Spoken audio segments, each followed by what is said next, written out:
Mike Benz, welcome to Dad Saves America. Thanks so much for having me. So you have been a much requested guest and a frequently referenced guest by our mutual friend, Michael Schellenberger. He's great.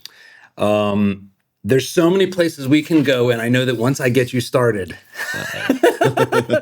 it's like stopping a freight train. So let's start with something that is in the news if you're paying attention, and also super important if you're a parent. Mm-hmm. You know, we sit here in Texas, and on January 1st, as I understand it, a law will go into effect which requires government IDs to be provided to websites and app platforms in order to download things. Yeah.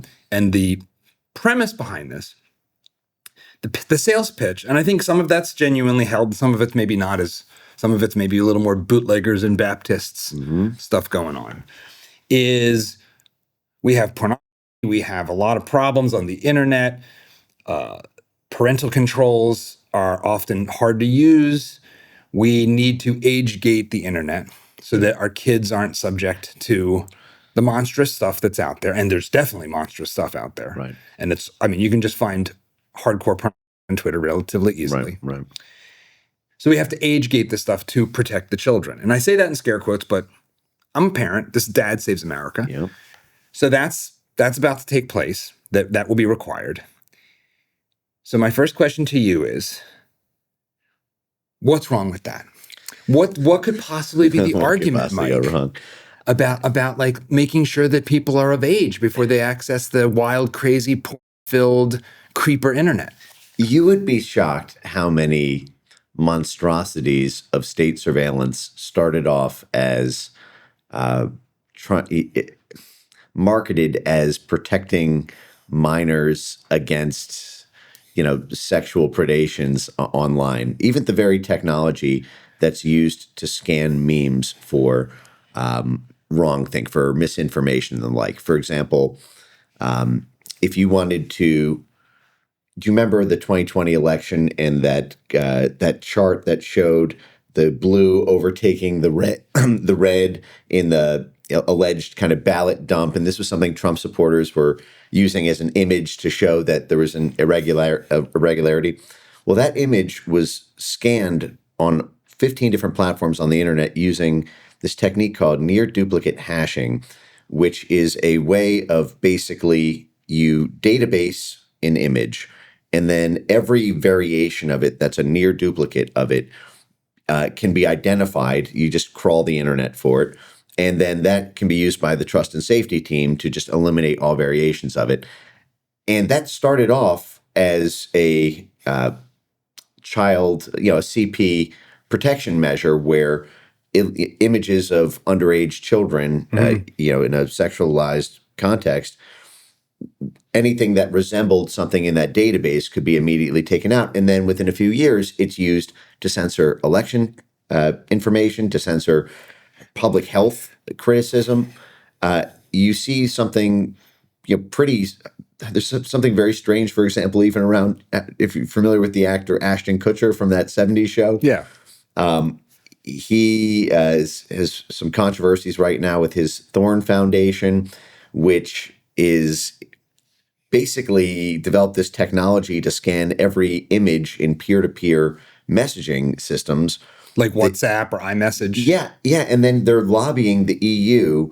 They're billing this as a way, because it looks like a spy surveillance thing on the way to collecting, on the way to figuring out whether or not my text message to you is something to do with underage children. They get access to everything. And so this is it's a backdoor which allows them, it unlocks the key to the whole dungeon, if you will. And then you just have to trust that they're only going to use it for one small compartment that everyone agrees, should not be in anyone's dungeon, so to speak. But along the way, you're boiling the frog. You are already creating the back-end infrastructure for the IDs, for the government being able to essentially monitor everything that you're doing, for the websites to force this compliance on you so that they can be subpoenaed. It would be hard to imagine that once that is not in place, that, for example, that couldn't be used for the Justice Department if there's a murder investigation and they think, oh, this person may have been affiliated with this forum, and now we can compel, because you have to give your government ID to this website, we can subpoena that. Okay, well then what about a drug case? Okay, what about some DHS investigation into groups that people belong to? So there are many controls that parents have in terms of the filters that they can have for their kids, so that they get an alert when they visit a certain website or a certain category of websites, that there are controls on their iPad or iPhone in order to give the parent the ability to intercede on that sort of thing.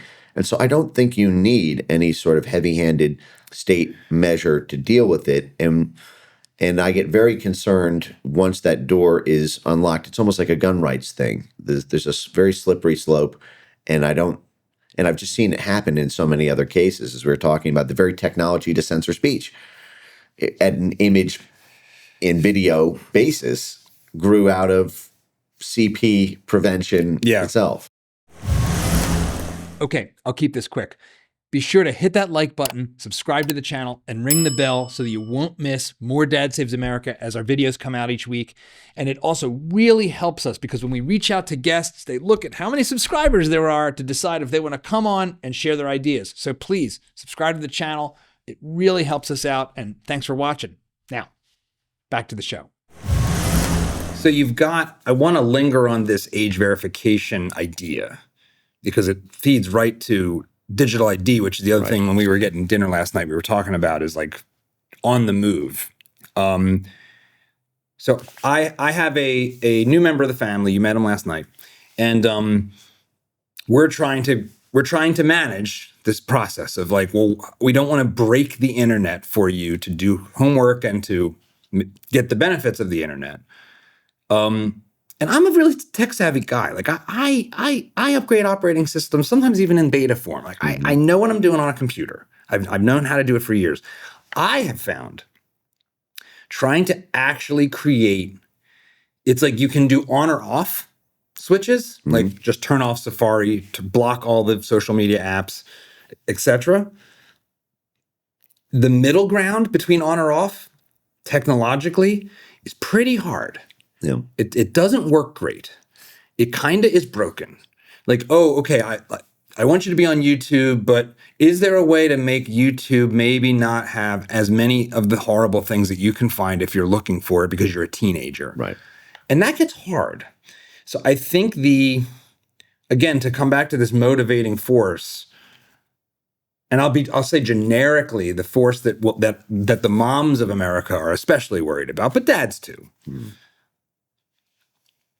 What's that argument there that you need to have age restriction? I mean, this is now the law in Texas. It might get overturned at some point or challenged in the courts. But how do you understand what's driving, not from the CIA perspective, we'll get to that, but just from the parental public perception, this desire to say, before you download an app, we need to prove that you're not a child. Yeah. I mean, I think I certainly understand it from the parent's perspective. You can lose a child effectively to an internet rabbit hole. It's not just formal cults and the like. You see this. I honestly think that Elon felt a degree of this with regard to, his son who went through this transformation. There are ideological crazy rabbit holes. There are criminal ones, and that can be a much stronger pull than even parenthood itself, as kids spend more time on their devices in many settings than they do even with their parents. I had fantastic parents, and I feel like I spent more time on my computer in the early age of the internet. You almost find your identity through your digital one, I think, in the modern age. And even as you are going through elementary school and middle school.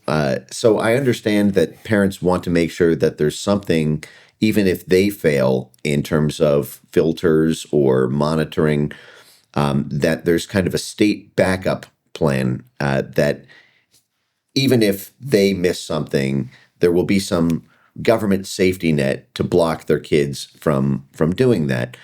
And that to me, just generally, I don't know many instances in history where that works. And in fact, oftentimes it kind of creates a, like a black market economy that if someone really wants something, oftentimes it's like bootlegging.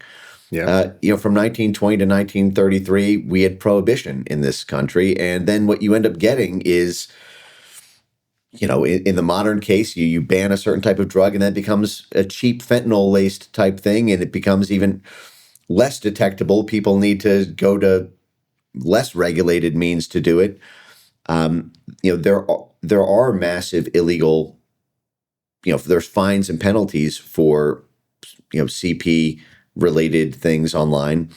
And I'm trying to think of immediately what the structure of it could be. But if people really want to do something, oftentimes they'll end up doing a worse thing than the thing you outlawed by making it harder to do it through semi-regulated means.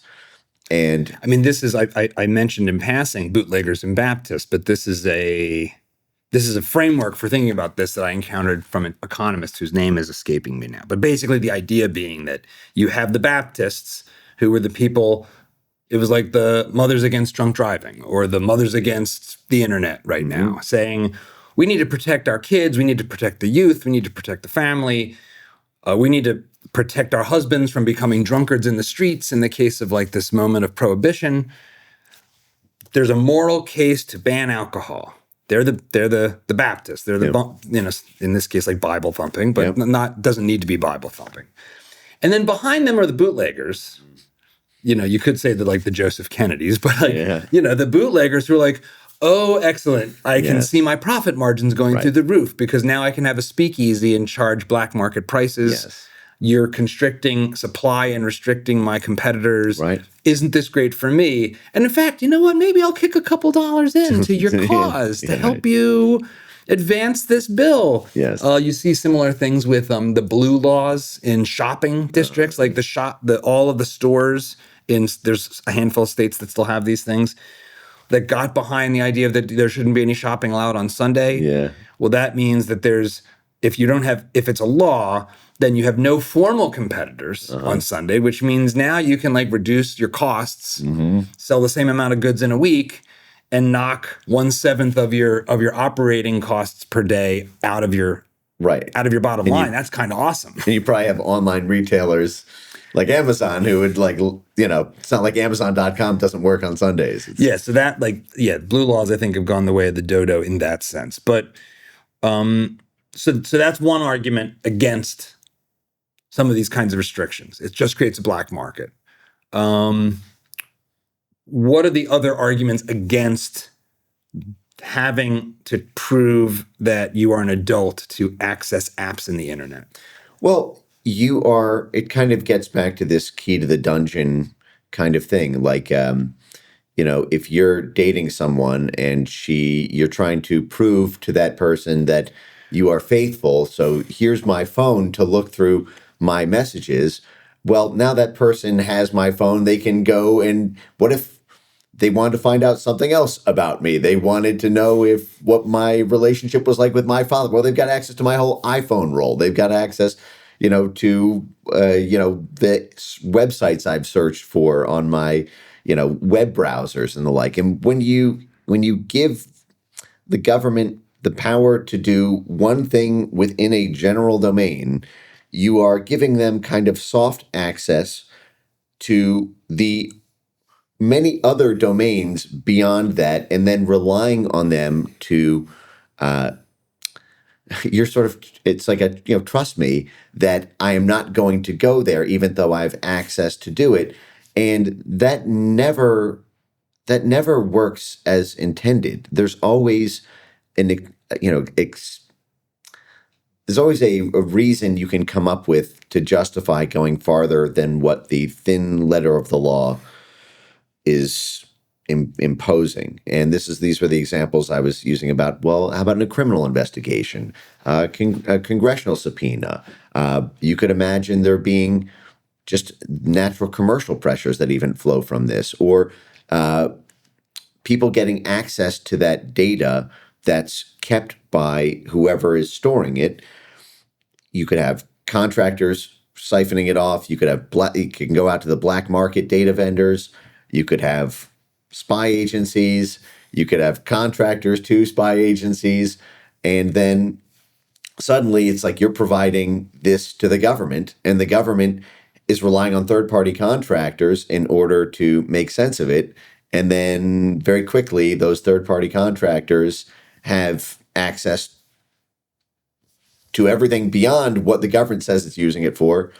And then it can be used as for any number of reasons especially as AI, because this is the other part of it is we're in this big global AI race. Everything's about data ingestion, big data ingestion. That is how you streamline the models. That's how you hyper target everything. And so a lot of what is driving digital ID and tying your entire real life to your digital life to a government database so that the government can build AI systems to make services more efficient and drive down costs, and then be able to, build an scalable economic model on top of this hyper integrated, data system around AI optimization.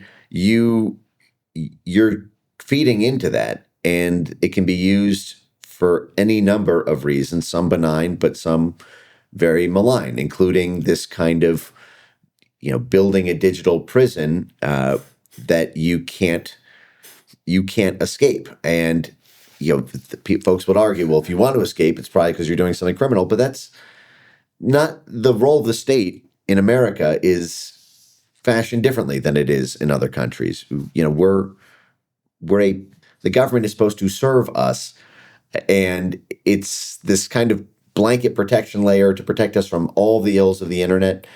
To me, verges on a kind of socialist overstate. And we had a Wild West in this country. That there is a frontier pioneer spirit, which does come with risks, but the upside of that is more freedom than in any country on earth. And I do think we need to keep that spirit with the internet, even if there are, both Baptist and bootlegger pressures, from up top and below. At the most basic level, as I understand it, and correct me if I'm wrong or add on to this, if I have to prove my age in order to access, let's say, the App Store on iOS, on Apple, or the Play Store on Android, or I guess technically any website where I'm going to create an account, how am I going to do that, right? I'm going to scan my government-issued license, which has pretty important amount of information, my birthday, my actual home address. That is going to go into a system that's already going to be able to read it, because all that's easy now. Everything can read the image and read the data and extract the data. So now there's a database of every iOS user with their full driver's license, if they're an adult, there. It's pretty obvious how that is instantly a problem. Have you, what kind of... kills the burner phone. I mean, a lot of people, myself included, frequently use burner phones to use the internet in a way, you have a prepaid credit card, essentially you buy minutes, and then you've got, your formal phone that has, everyone knows this is who you are and what you're calling from, and is, already tied to so many aspects of your digital imprint. But if you're trying to call someone who's a controversial person and you think okay, I just don't want this a part of my record, you can go to a Sprint store and buy a burner. If you need to in order to use the internet on something like that, I need to now tie my driver's license or my passport to that. Well, there goes any way around the kind of NSA yarn ball of being in the system. So I mean, it instantly kills that. And I have to say, as I think about this, I'm reminded of this operation, and I don't mean to tie things back to the intelligence agencies every time, but it's just so funny. it's your thing that you In 2014, there was this big scandal that the CIA went through with an NGO called Save the Children. Yeah. Save the Children was a UK NGO with a U.S. office. It's one of the largest USAID contractors. It's this, all about children's health, protecting children on public health grounds, but also and these other elements. The CIA at that time was heavily involved in Pakistan and Afghanistan, and some of this started in about 2009, 2010, the run-up to trying to catch Osama bin Laden. And Osama bin Laden's sister had just was just in a Boston hospital, and the CIA collected her biometrics, and they said, okay, if we can match the biometrics, if we can take all the biometric data of the people in Pakistan who we think Osama bin Laden is located around, we will be able to find Osama bin Laden by simply matching that to the biometrics we collected in this hospital in Boston.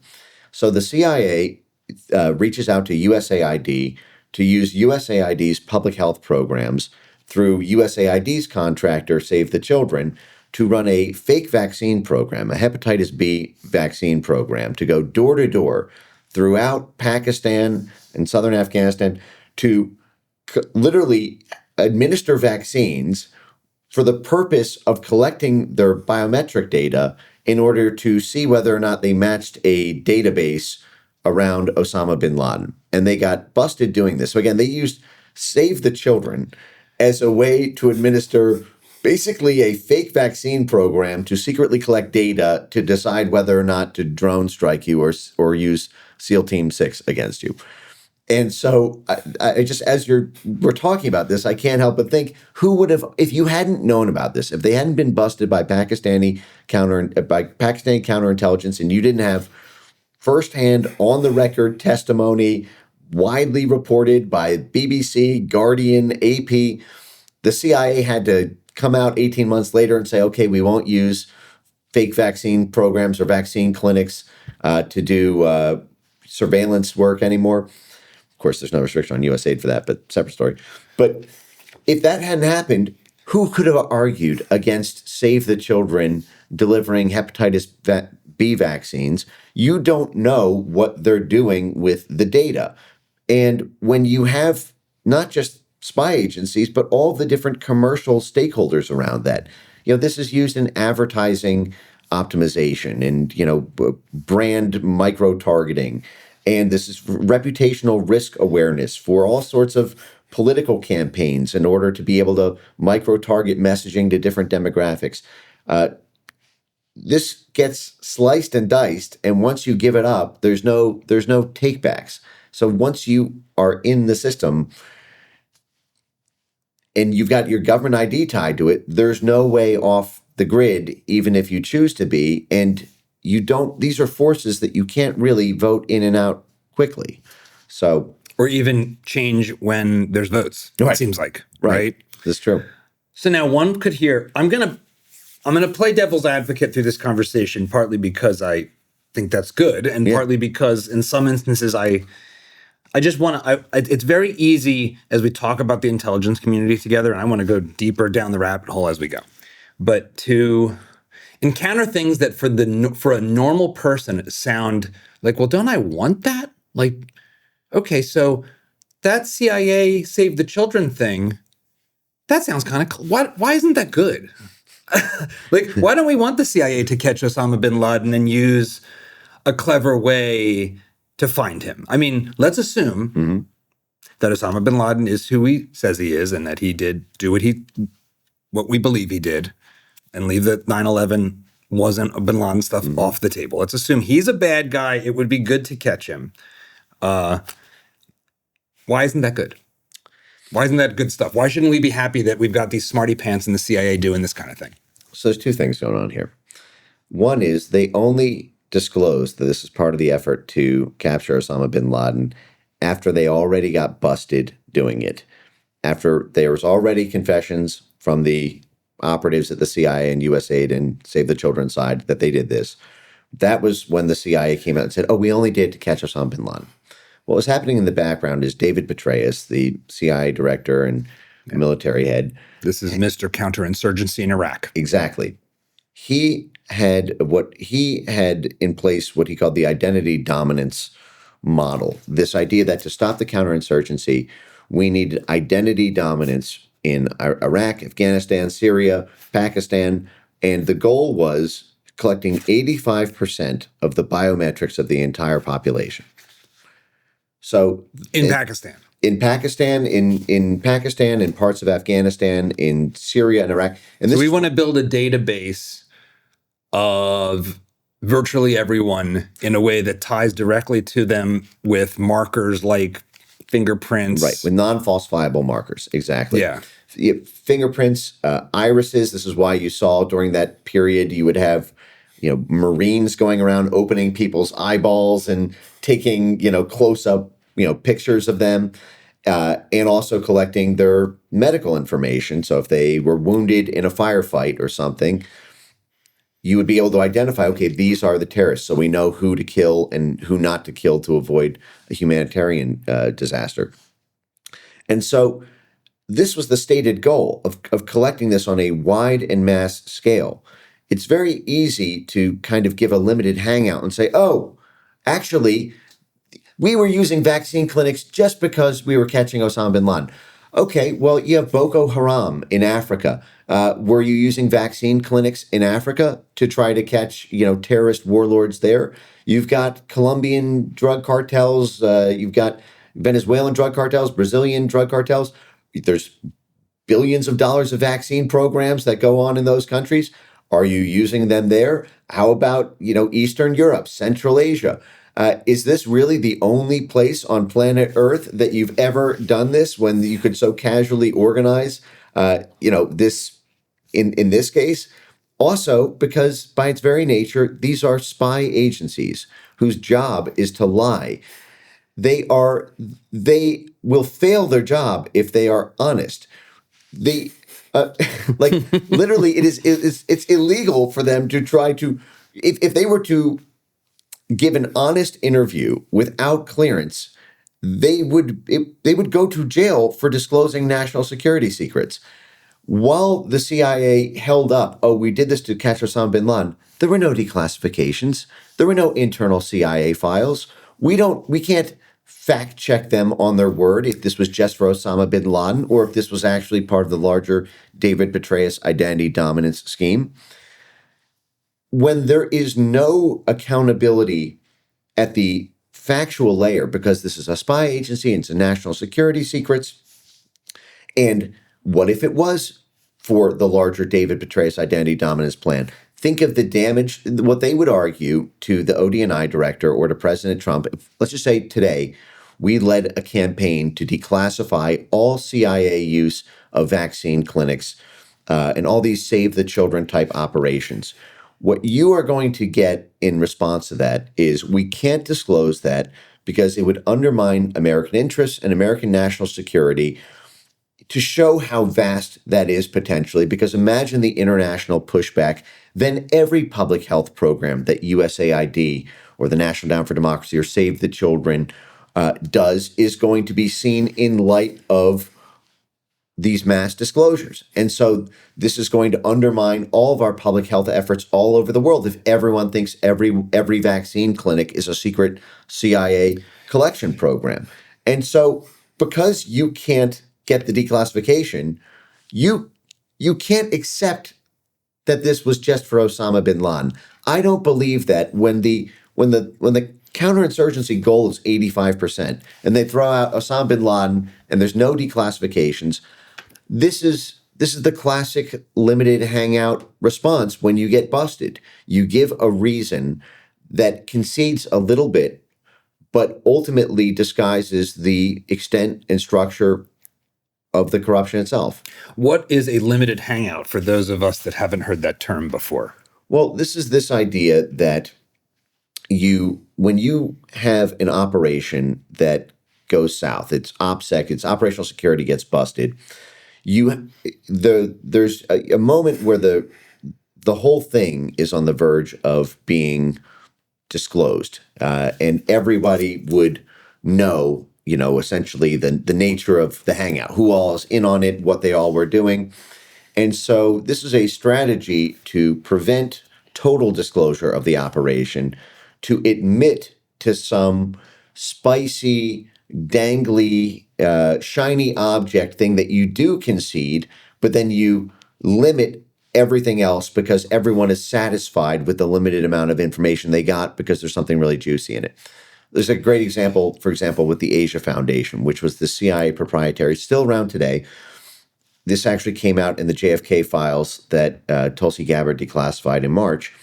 The Asia Foundation in 1966 was on the verge of being busted by Ramparts magazine, this left-wing investigative journalist magazine, as being a CIA proprietary because they tracked down this fund that was whistleblowers came out and said, actually, we get our funding directly from the Central Intelligence Agency and we pass it on to all these other foundations like the Asia Foundation.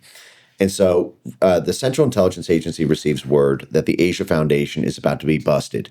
And their sole source of funding at that time was the Central Intelligence Agency.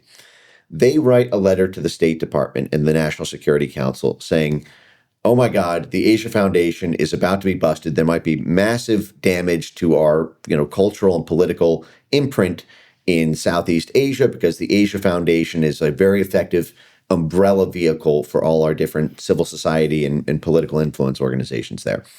And so this is in 1966. They write this emergency letter to the State Department saying, we don't know if we can contain the damage of the fallout when Ramparts publishes this. But we should begin to do preparations to find alternative sources of funding because it looks like the CIA may need to cut off funds, but we need this. If we lose this, we lose a major cog in our wheel there. And so they proposed USAID funding and State Department grants and then a bunch of private foundations not technically tied to the CIA to provide offset funding. USAID is started by JFK, is that right? Yeah. So this is 1960s. Yep. So 61, JFK starts USAID. This was in 1966 when this happened. The following year, the CIA writes a follow-up memo to the State Department updating on the situation. And they talk about how the way they contained the damage was working directly with the Board of Trustees to write a carefully limited statement of admission. And so the CIA is bragging effectively to the State Department and their oversight that they should continue, that the Asia Foundation will continue to be a viable vehicle for CIA influence under funding from USAID and the State Department, in part because when the Asia Foundation got busted, they successfully navigated the political fallout by directly collaborating with the Board of Trustees of the Asia Foundation to give a carefully limited statement of admission where they said, oh, well, we received CIA funding, but we didn't know it was coming from the CIA. We didn't know that this was, we weren't getting any sort of editorial discretion about the things we were publishing or direction about things that you could not. Ramparts could prove that they got funding from the CIA and that they had the CIA liaison network in place there. But Ramparts couldn't prove all of the little nooks, the relationship between the case officer, the liaisons, and so the Asia Foundation was able to say, oh yes, we received CIA funding, but we're still independent. We didn't even know it was from the CIA really. But that was a limited hangout. The CIA knew that wasn't true. The CIA knew that they were the sole source of funding, that they worked seamlessly as an interstitial and even arranged the alternate funding after the CIA. But because that couldn't be proven and it took 50 years to declassify these exchanges between the CIA and the State Department, this is like the Osama bin Laden thing. It's like, okay, well, listen, you don't know, right? A lot of this money is fungible. So unless there is declassification to accompany the words of somebody representing the intelligence community, to my mind, you can't assume that what they say is true because their professional vocation is lying. I want to come back to the question of maybe isn't all of that ultimately good, and it's like because they're protecting us. I guess let me ask that right now, but we'll come back to it, which is.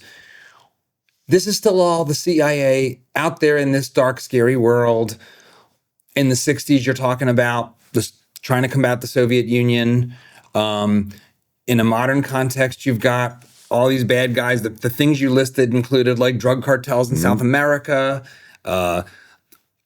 horrible Muslim terror groups that are committing Christian genocide in Africa. Don't I want the CIA bashing all these people and using all these covert things to like attack all these bad guys? Isn't that good? Well, there's three problems with that. And I'll sort of list them and then go through them. And I say this partly as like a Ron Paul civil libertarian. So, but this has always been an area for me personally, if I'm excuse the interruption, where my sheer ignorance of the vastness of the world and its dangers has always made me like, I don't like any of this. This all seems like state superpower horror stuff, and we're starting to sound like the evil empire. But maybe I don't know how scary the world is out there, and maybe it's actually right. And I did like that show Homeland, so maybe I don't know what I'm talking about. So help me. Yes. Okay. So the two things that immediately come to mind when I hear that argument is domestic weaponization and institutional conflation.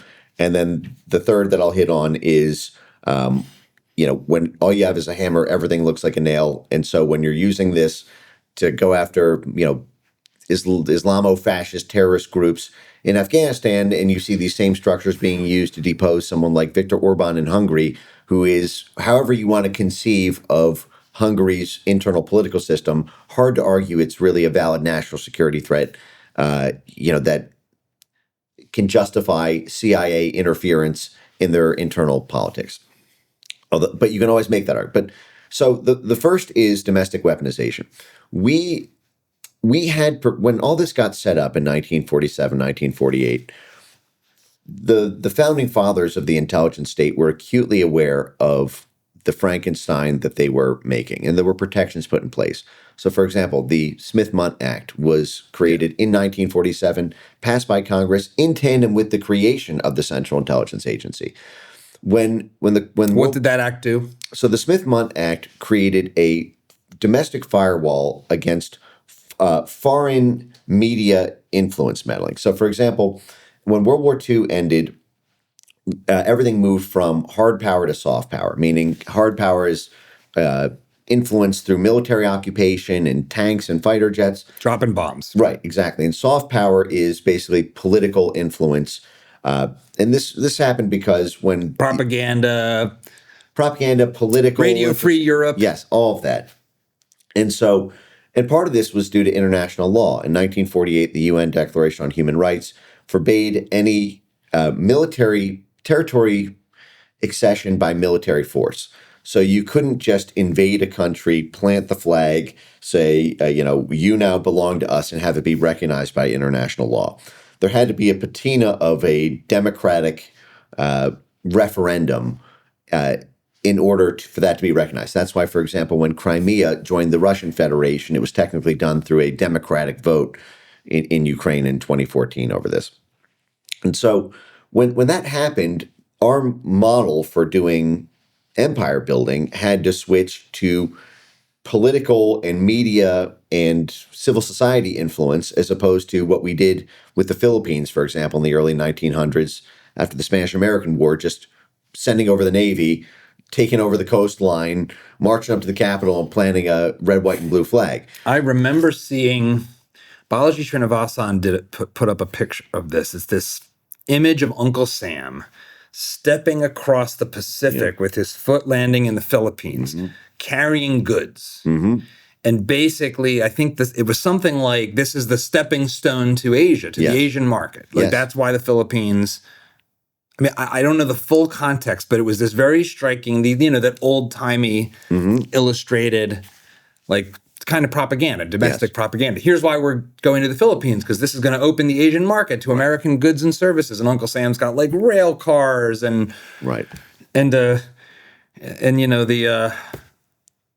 I guess the sickle, the thing that like the angel of death carries, which is weird when you find this image. It's like, why is he carrying like the angel of death's weapon? Like that's sort of, I guess it's for farming, but it also is sort of off-putting. Anyway, so but the stepping stone argument is actually how you get to things like, okay, well, why are we using this in Hungary then? I guess why, I understand why the CIA is involved with stopping Osama bin Laden.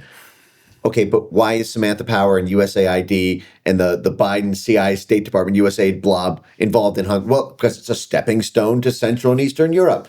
And so that stepping stone argument is how you get this mass kind of abuse. I mean, this is arguably what I would argue about government license to use the internet to protect children. It's a stepping stone to everything else.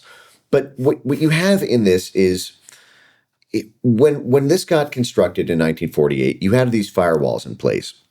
So, for example, the CIA got a license under its plausible deniability, authorization to pump up foreign media outlets, to plant fake news stories. For example, if we want the international community to hate the Soviet Union and their work in sub-Saharan Africa, the CIA can just use its stringers who are working for AP or Reuters or any number of, Radio Free Europe, Radio Free Asia, Radio Liberty, hundreds of these internews.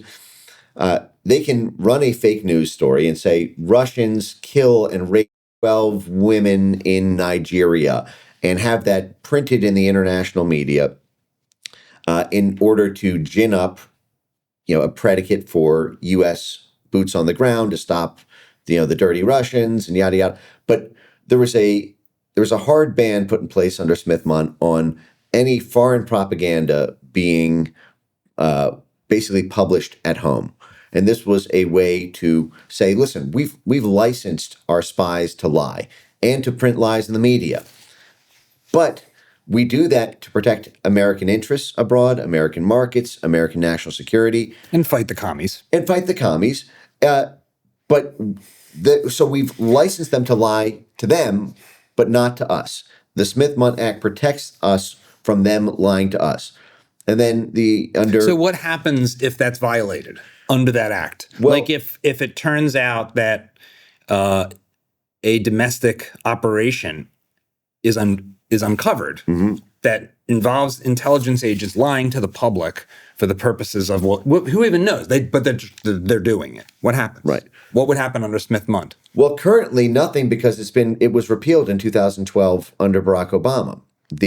So it lasted from 1948 to 2012. There was something called the Smith-Mundt Modernization Act, which was smuggled into the NDAA, the National Defense Act authorization, which is the must pass. We're currently under government shutdown, but the NDAA, the military budget and the like.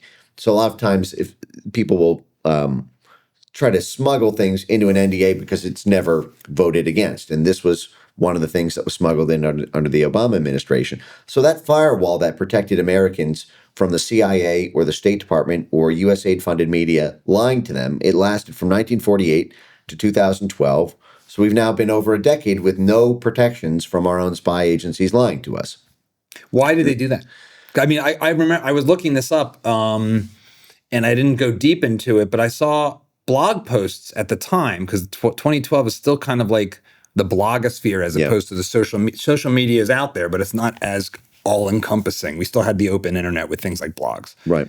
And there were articles about how both left and right-wing bloggers were up in arms about the 2012 modernization of Smith-Mundt.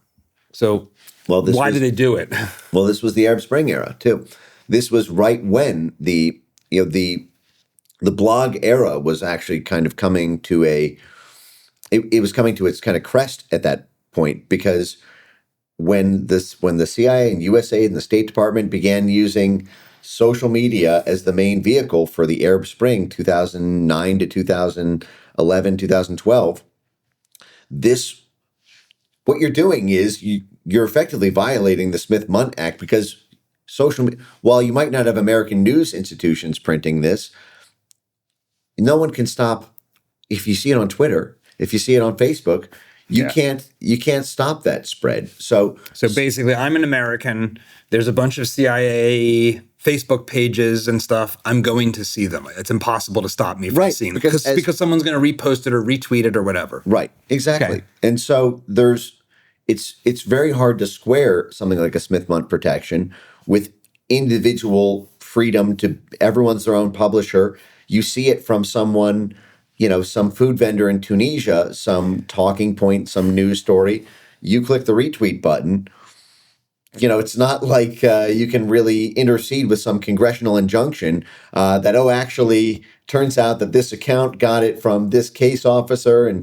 And so it made it kind of impossible to enforce it.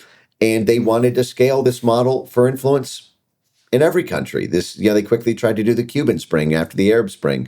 So I want to make sure I understand that moment, which is, as I'm hearing you explain it, Obama administration, the birth of social media, seeing the power of this to sway public opinion and influence things, and the Arab Spring being one of this like inciting incident, perhaps. Yep.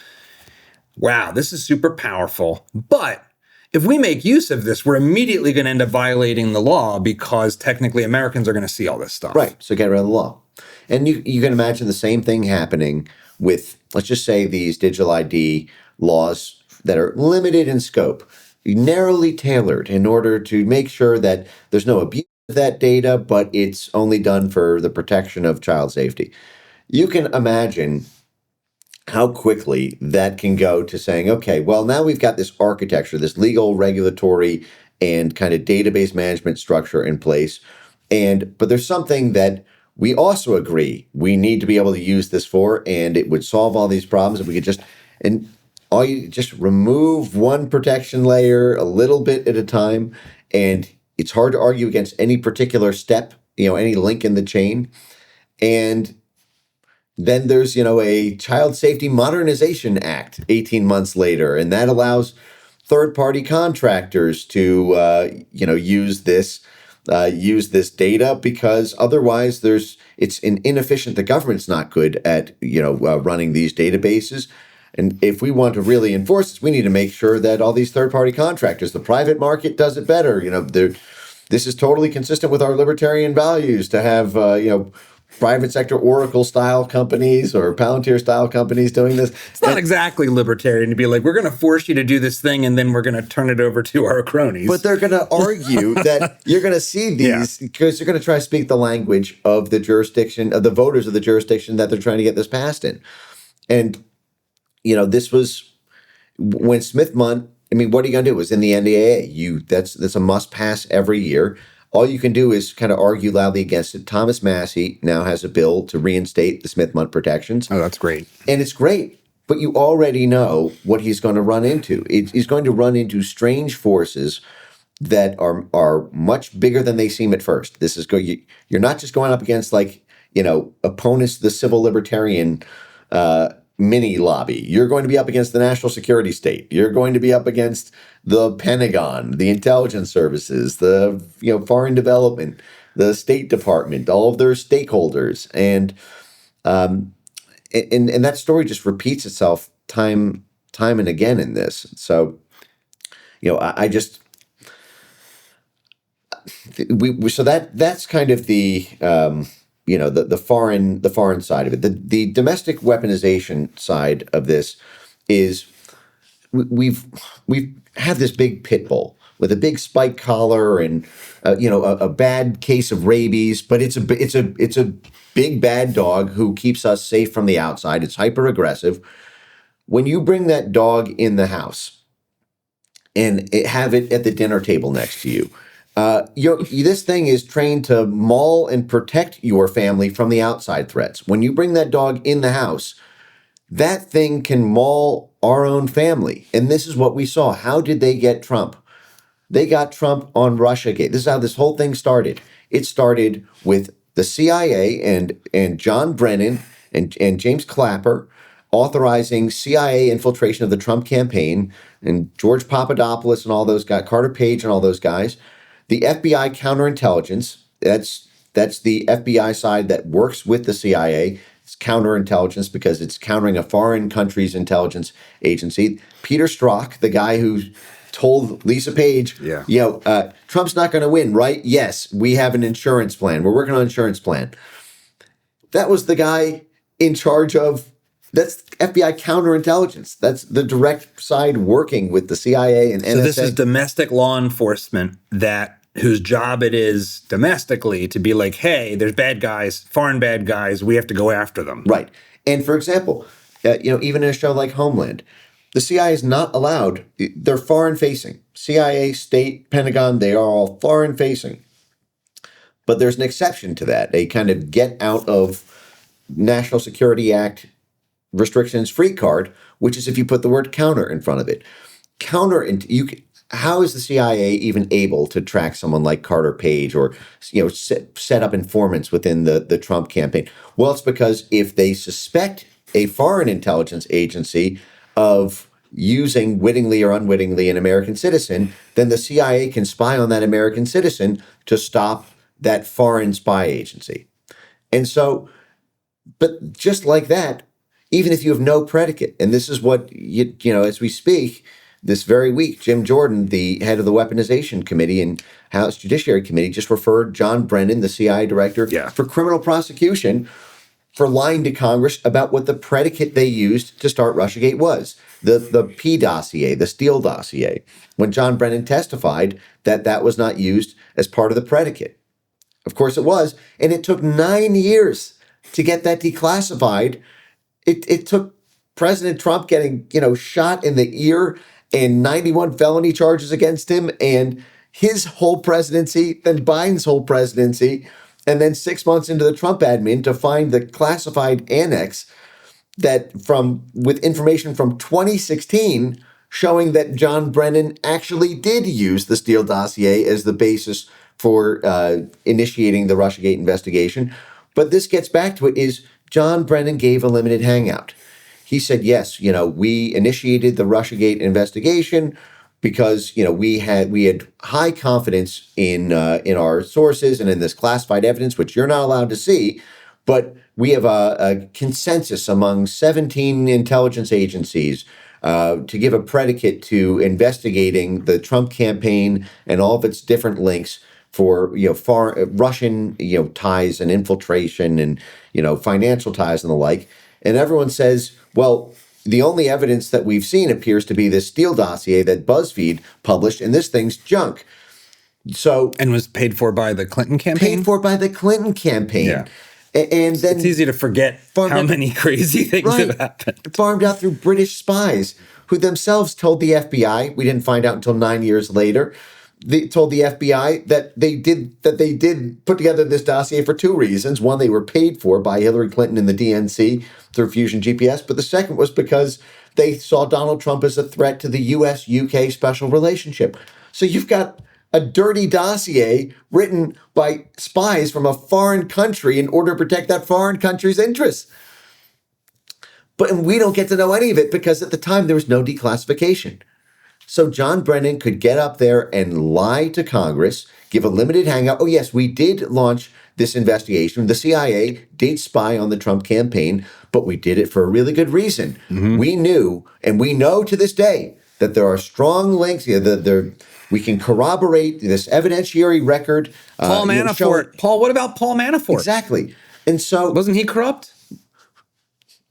Right, which gets back to the Ukraine thing. But, yeah. But the point is they lied and tried to run the clock out on statute of limitations with perjury. And just like when you give a limited hangout, even if you're busted 5 years, 10 years later, it's so far out of the news cycle. It's difficult to enforce legally because perjury is usually 5-year statute of limitations. And so this is the same problem with the Save the Children thing. If people get caught with the violating the narrow confines of the child safety protections, if they get caught outside the statute of limitations or are able to offer some limited hangout, oh yes, well we did divert to this third party contractor, but this third party contractor didn't use it for any unauthorized reason. So we'll give a limited hangout. Yes, there was a leak. Yes, we did, in violation of the law, not maintain best practices for storage of your, data around your digital ID. But now you can't prove what the contractor does because unless there's some sort of lawsuit against the contractor, or maybe there's some classified relationship between them and whoever is holding it, or they are not subject to any national records retention law, so they can burn all the records after 3 months because they're a private company and they're not subject to the National Records Act and the like. There's so many ways to lie about what they're doing at every link in the chain so that if one link gets busted, like gangrene. They can just amputate that link and keep the structure. And that is a very serious concern when you look at how these things can be used for control internationally. And like we were talking earlier about this Dia app, thing in Ukraine, which is, let's actually come back. I want to delve back into the Russia story, because as I've been revisiting a lot of this material, it is bizarre the central spinal thread of Russia that it plays in our politics for the past, really going back to century, end of World War II. Certainly, but like in the modern era, going back to like 2009 through to today, you have this whole thing. Yep. But specifically in the context of to make it super pedestrian, to make it super like accessible, because one of the things that's hard about your Wikipedia brain is you can get lost. It's like, oh my God, there's all these things. They're all against me. I don't know what to do. There's one other aspect of this I don't know what to do as an individual that's hard, and that is this. It feels like all of the information that's on my driver's license, to come back to ID, is already out there. And so if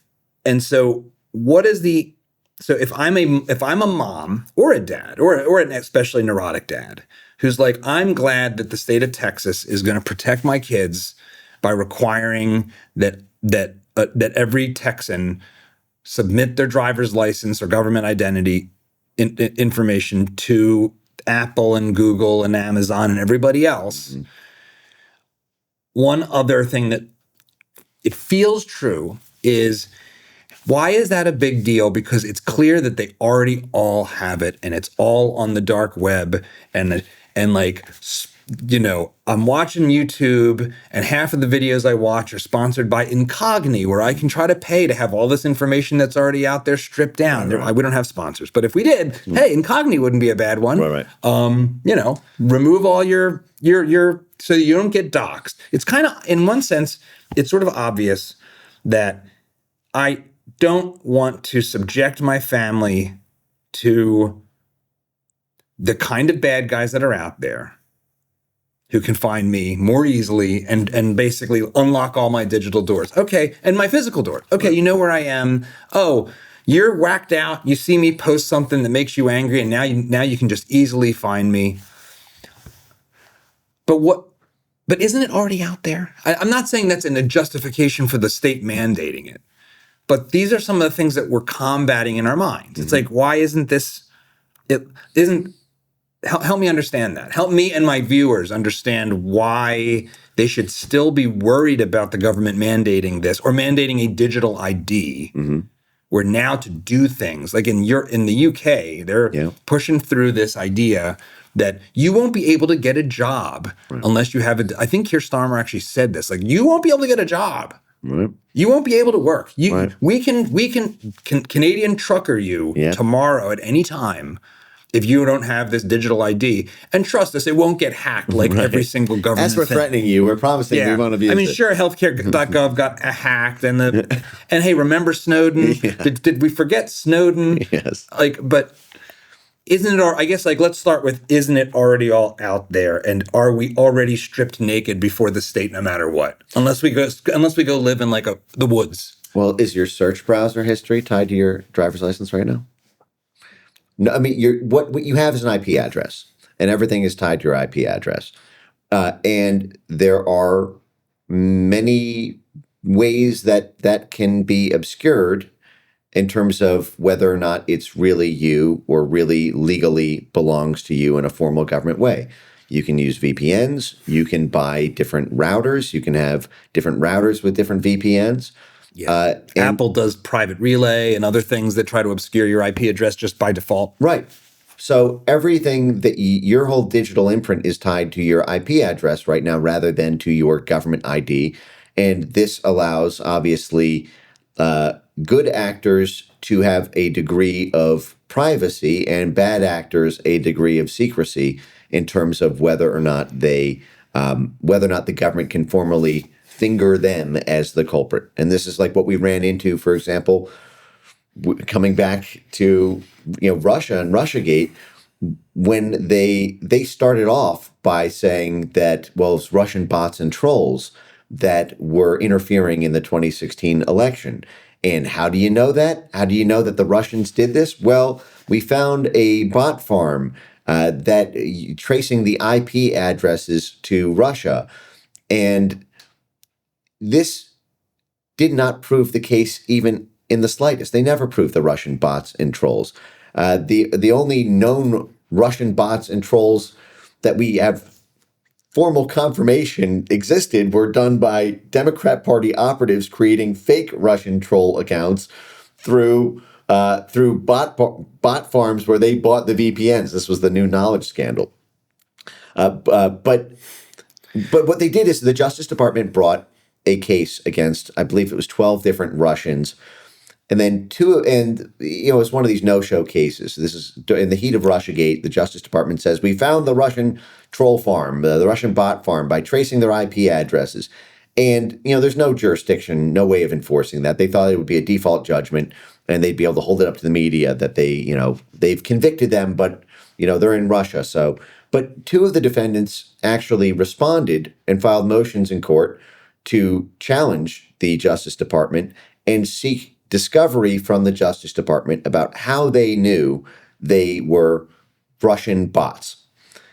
At that point, when the judge granted the motion for discovery, the Justice Department dropped the case and said, if we have to tell the American public and the international community how we know that these are actually Russians, then it will disclose sources and methods and it will undermine national security. And so they dropped the entire case because if they had to prove how they knew that these were actually Russian intelligence agents, then it would do more damage to national security than securing a conviction. If these people had to give a government ID to access a website, then how you don't need to do this, magician's magic, makeup, whatever you want about, well, we found this IP address, which was connected to this IP address, which was routed in through this VPN, which came through, this Belarusian, site, which is a proxy for this Russian one. And now we're convicting you because we say, you're there for Russian intelligence. But you wouldn't need to drop that case, for example, if they had to give a government ID. That sounds like you're saying that government ID would be good.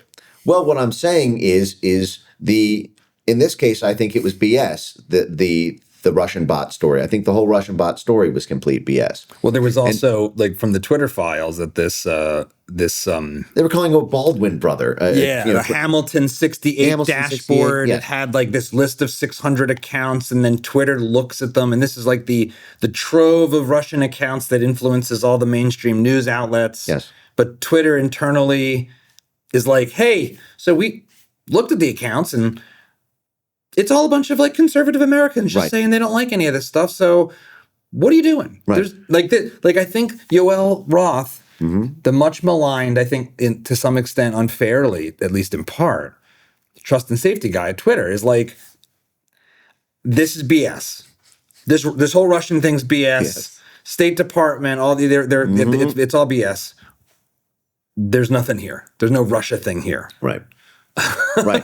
And then I think there's some other instance where FBI asks, can you please update us on how much crazy Russia stuff's going on? They're not much. And they're no, we know there's a lot. Right. They're okay. Yes.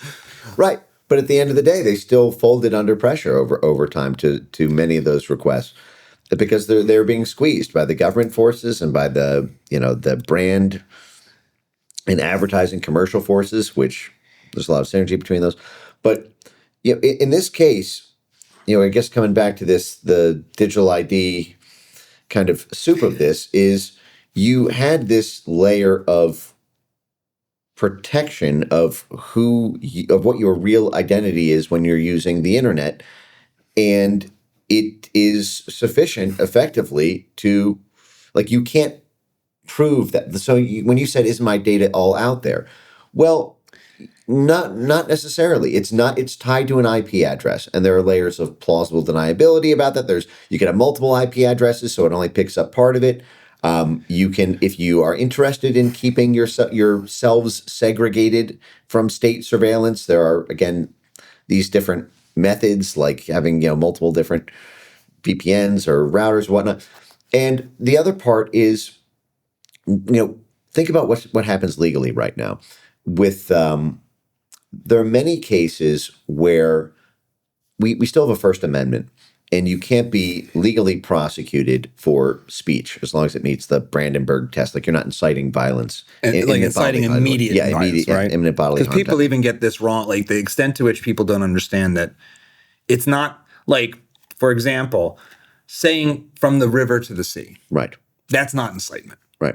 That's it. I think it's kind of monstrous. You're advocating for the genocide of a people, but it's not incitement. Like, right. You have to be like, kill that guy right now. Yep.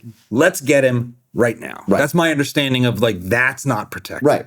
But being like, we should kill all the insert person. Right. That's protected, as gross as it is. Right. That's protected. But right now, so it's not illegal. Whatever your political speech is not under the First Amendment, sacrosanct, can't be prosecuted for it. But you can be sentenced on the basis of it. That your speech, while you can't be convicted for it, it goes into sentencing.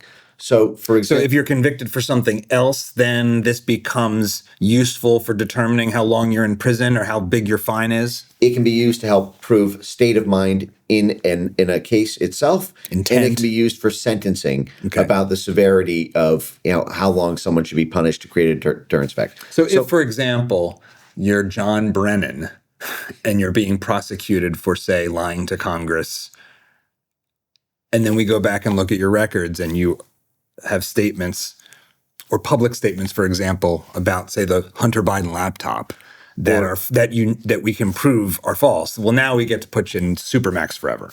Or even, for example, let's just say hypothetically. Right. And this is the first time I've ever used this sentence in my life, but to devil's advocate taking John Brennan's side in this hypothetical situation, he gets indicted. FBI takes his cell phones, home devices, iPads, all of his entire digital footprint to use as part of the prosecution as they're collecting evidence. John Brennan made a lot of spicy tweets during the Russiagate era. Yeah. After he left as CIA director, he was on the domestic intelligence expert groups for DHS, and he played a big role in cheerleading the conviction of Trump and accused him of high crimes and misdemeanors, that he should spend the rest of his days, basically should die in prison effectively.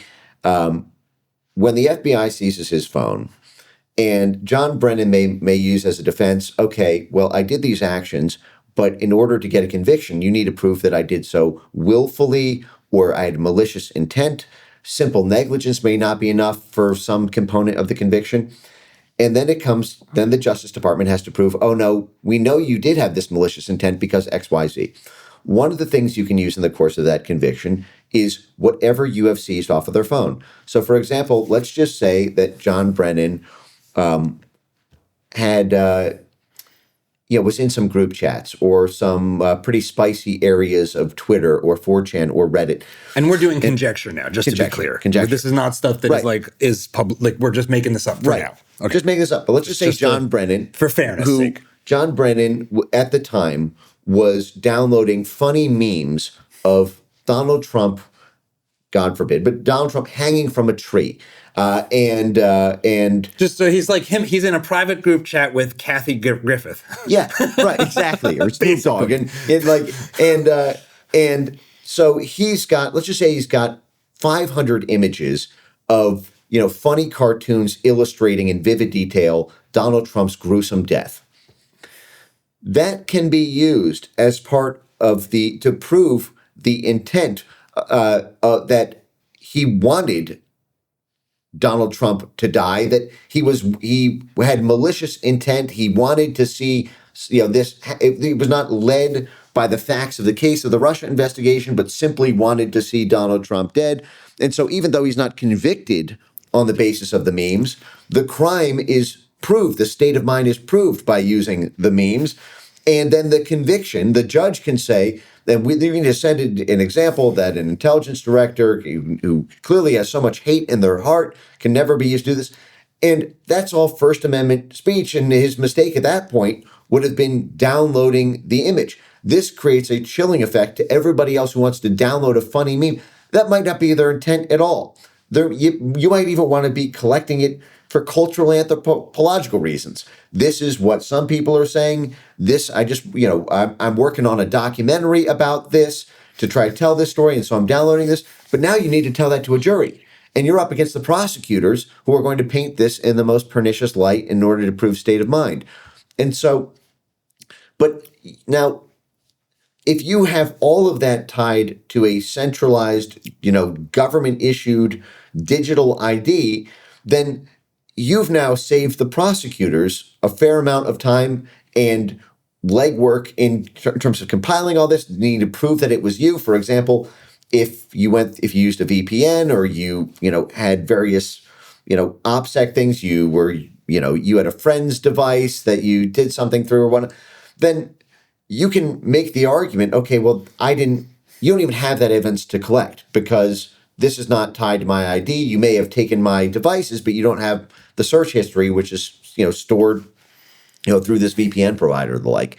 And so there's no way out of it. And even if you opt to be, and so you're sort of forced, I know it's cliche, but you're forced into the big brother state, whether you want it or not. And I don't think that this thing is such a grave national security threat that it warrants that. And I think that once you add the Justice Department integration, the security state integration, the spy agency integration, the corporate brand, I just think it gets to be an incumbent government will have potentially infinite power to be able to create a political early warning radar system for any resistance to that government by tapping into the powers this unlocks.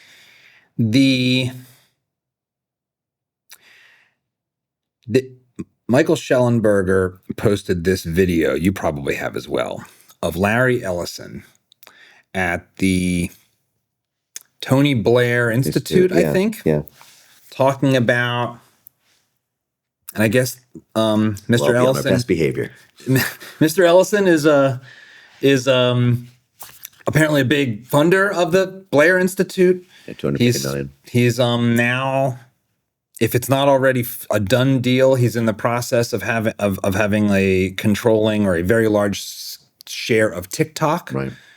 And Skydance has purchased my former employer Paramount. Mm-hmm. So now you've got a lot of media, digital, database in the hands and proximity of Oracle. Mm-hmm.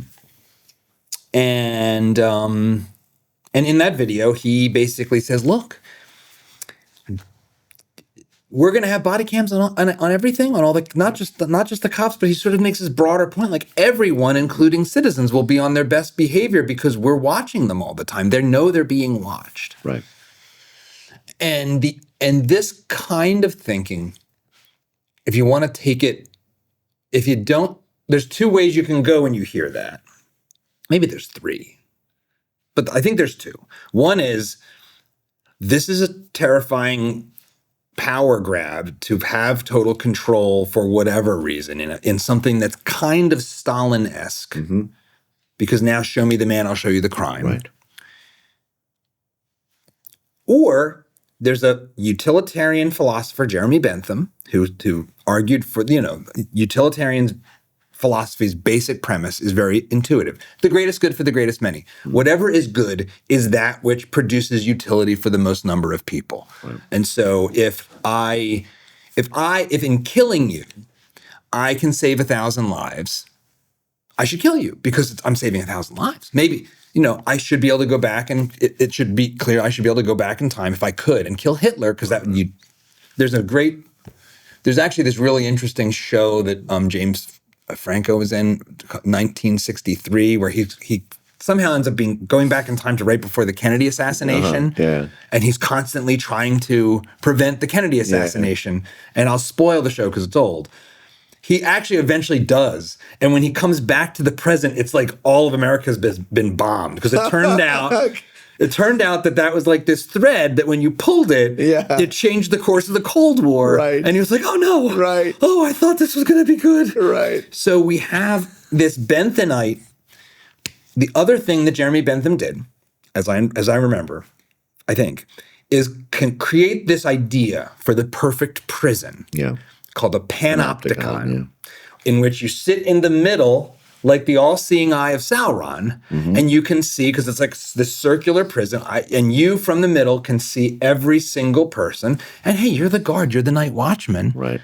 This is good. We want police forces. We want our prison guards to be as efficient, as effective, as all-seeing an eye as possible to keep us all safe. How do you think about that?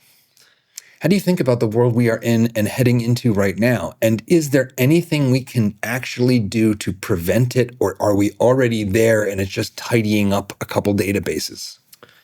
Well, we're clearly not already there, given the fact that as we speak, I believe late last night, the FBI reiterated its $500,000 reward for anyone who can find the January 6th pipe bomber, who walked on foot for 90 minutes through the home court of the National Surveillance State, Capitol Hill, Washington, D.C., between 7 p.m. and 8:30 p.m. on a weekday, half of that time in daylight, making cell phone calls using a regular cell phone to both text and make calls. What did they say? 39,000 video files were collected, and we still have never been told the gender, don't know if it's guy or girl, race, ethnicity. We don't know the even approximate age. How do we even know the stuff that you just said? FBI.gov has had a FBI pipe bomber because they put out an award. Please help us find this suspect. Started off at $25,000, which is an insanely low amount. I mean, we put out $10 million bounties on the guy who's currently the president of Syria. Now it's up to $500,000. But I think it was Matthew Graves or Stephen D'Antuono, who was running it from the Justice Department FBI side, that they didn't collect a single hair follicle, a single skin cell off of any of the surfaces they touched. Again, and we don't know age, race, gender, nothing. So think about that. Not a single pixel of 39,000 video files, as reported by CBS, ingested. They couldn't zoom into a single one to tell us even the ethnicity of the person, whether or not it's black, white, brown, nothing. I mean, even in the Charlie Kirk shooter scenario, it took a couple days. There were a couple of suspects. Well, he got turned in, assuming it's... Turned in by the father. Yeah. Rather. So, but the point that I'm building to is these things are definitely not perfect and dialed in to the maximum amount at present. And there is a kind of... I think in a functioning democracy, there is a kind of equilibrium between cat and mouse that has to be respected, between predator and prey. That if the predators catch all the prey, then that destroys the entire food chain. The predators will starve to death because there's no more prey. In a cat and mouse, if all the cats catch all the mice, there's no more mice, and then even the cats will starve to death. But there's a problem, which is that the prey are doing bad things in this situation. If they're criminals, the mice are doing bad things, eating the cheese when they shouldn't or something. But if you give the cat all of the power, they can kill the mice even if they're not eating the cheese. They can say they ate the cheese, or maybe they're allowed to eat cheese, but they're not allowed to eat crackers, and they ate cheese, but the cat says, okay, well, you ate crackers. And if you just give the cat godlike power to catch the mouse every time over everything, then there's nothing the mouse can do to get away, even if it should, even if it did nothing wrong. There's a concept called the presumption of innocence. Now, I'm not a lawyer, so I know these things as a private citizen interested in our rights and politics and things when I do this show and I pick things up. But presumption of innocence seems like it's kind of an important thing to the basic Western values. Like, okay, you are presumed innocent until found guilty in a court of law. And there's different standards for different things, but those standards get quite high to the point where you have to really prove intent. You've got to lay this whole case out. And it seems like this whole technological structure that you're at war with is trying to say we don't need that anymore. We don't need presumption of innocence. We actually are going to apply the tools in advance, like pre-crime, and presume guilt and surveil everyone and take everyone's papers in the same way that we used to only do for active criminal investigation. It seems like it's a general warrant, which I think is not allowed, right? Isn't that like one of the Bill of Rights that you can't have a general warrant to just go and get all the information all the time from everyone without having a very specific reason and getting a search warrant? Well, that sort of ended in the 90s under Joe Biden's post-Oklahoma City. Joe Biden sponsored this National Counterterrorism Act. He tried to get This was done. the 96 bill. Yes, the 96 bill. And then it got expanded in the Patriot Act. This is the warrantless wiretaps. This was a part of the big fight over the FISA court surveillance work as well. But the FBI can do these warrantless wiretap in the post 1996 post Oklahoma City bombing era. But this is again one of these things where there's safety and then there's surveillance for things like post safety. So I mean, you brought up Larry Ellison, and a lot of people are familiar with the Palantir side of the CIA. That it started off. Its first client was the Central Intelligence Agency. It is a major. There's like a running meme that nobody knows what Palantir does.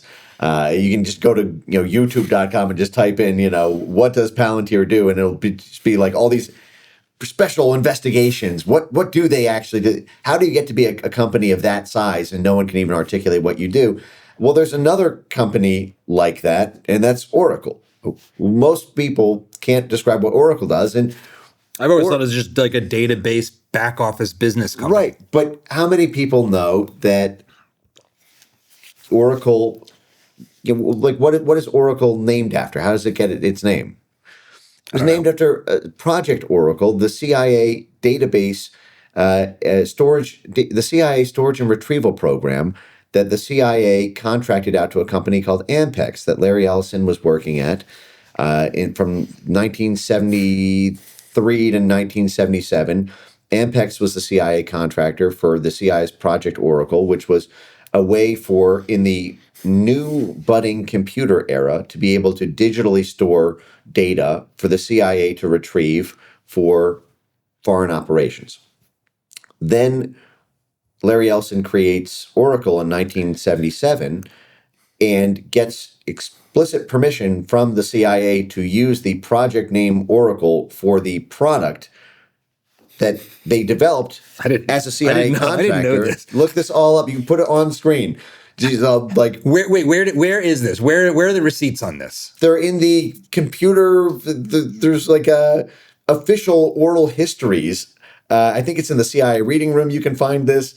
It's Wired reported this. Vanity Fair reported this. This is this is not controversial. The story you're telling. No, this is. There's a book in the 1990s. It's called The Difference Between God and Larry Ellison. And it's got an asterisk for the subtitle. We're beating up on Larry Ellison. I don't know him personally. The subtitle is God. He might be a great guy. I'm not, God doesn't think he's Larry Ellison. That's the subtitle of it. But look, and again, I'm not even knocking this. It's just these are one of these power dynamics that we need to deal with, which is that Oracle's first paying customer was the Central Intelligence Agency. Oracle began effectively as a CIA contracting project. The name is after a CIA project. Its first customer was as a CIA project. Doesn't the CIA have a venture arm that invests in firms? Yes, that's In-Q-Tel. Yes. In-Q-Tel. Did In-Q-Tel invest in Oracle? Do we know of that? Do you know if that happened? I doubt it because In-Q-Tel started, I believe, in 1999. Okay, so it's much later. And In-Q-Tel really invests in startups. Like Palantir, for example, was a startup in that era. Oracle had already been around for for a long time. And again, one of the reasons that the CIA invests in startup companies through In-Q-Tel is so that they can get a foot in the door. They essentially have a equity stakeholder voice. They have a board seat effectively. They are in on the company, and effectively the kind of limited investor but kind of activist investor side of it. When you already have a 20-some year relationship with the founding team, the company is named after one of your projects and basically takes the software and development from working for the CIA. You don't need even at that point. They're interchangeable, is what I'm trying to get at. And the CIA is not a law enforcement agency. It's not. It's a spy agency. You don't get arrested by the CIA. You get arrested by the Justice Department. The CIA can do political influence, soft power influence, psychological operations, information shaping media narratives. Internationally alone in theory. Internationally alone in theory, or domestically to stop some foreign threat. So, and this is where you get the CIA involvement in this Russiagate type stuff. And then you have the CIA playing games with trying to play games with who becomes president, with whether or not the president remains president, because if he's in league with the Russians, well, then we have an insider threat at the highest level of the American government. We need to get rid of Trump to save Americans from Russian influence. And so you have these CIA vectors descending on it. And it's very easy to move through contractors if you can't get official green light, or you want to try to prevent political blowback from the agency having its fingers on it. You can move through these other, related channels. So the map that you're laying out, I'm trying to process all this. So, okay, Silicon Valley, writ large. But not just Silicon Valley, also like here in Texas, there's Texas Instruments. There's our early stages of tech. And I am very much a free marketeer. I don't think the government created the whole of the internet. I think there's a very strong case for that. Most of what we call the internet has actually been fundamentally private. But the early DARPA, the early stages of the internet was DARPA. Completely. Yeah. There was both, HP and Intel. These companies were fundamentally part and parcel, and they are located places in part because of military bases in the aftermath of World War II and the Cold War, right? So there is this inescapable history of the defense and military industrial complex, that this is part of the industrial part of the military industrial complex. So now we have a company that as you're describing it, was functionally birthed out of defense, like a lot of them. Like it's not all bad, right? It's not all bad, this stuff. The internet is, I think, still mostly good, I think. I like it. It's a lot of fun. The further we go with the breakdown of mental health for our kids, I'm like, I think maybe like make the Middle Ages great again. Let's assume that like in the cost benefit analysis, it's good that we have these technologies. We can't unweave the tapestry of the history, and this stuff. So now we have this moment we're in right now, which is Oracle, not singularly, but definitely Larry's playing a big role here in pushing for digital ID. I just saw a video of Tony Blair, backed by Larry, making this impassioned and almost pathetic plea for the UK to adopt this digital panopticon thing, where you won't be able to get a job according to the current prime minister unless you have it, and have it in good standing, I guess, and assume it doesn't get hacked by who knows who, bad actors, your own government, etc.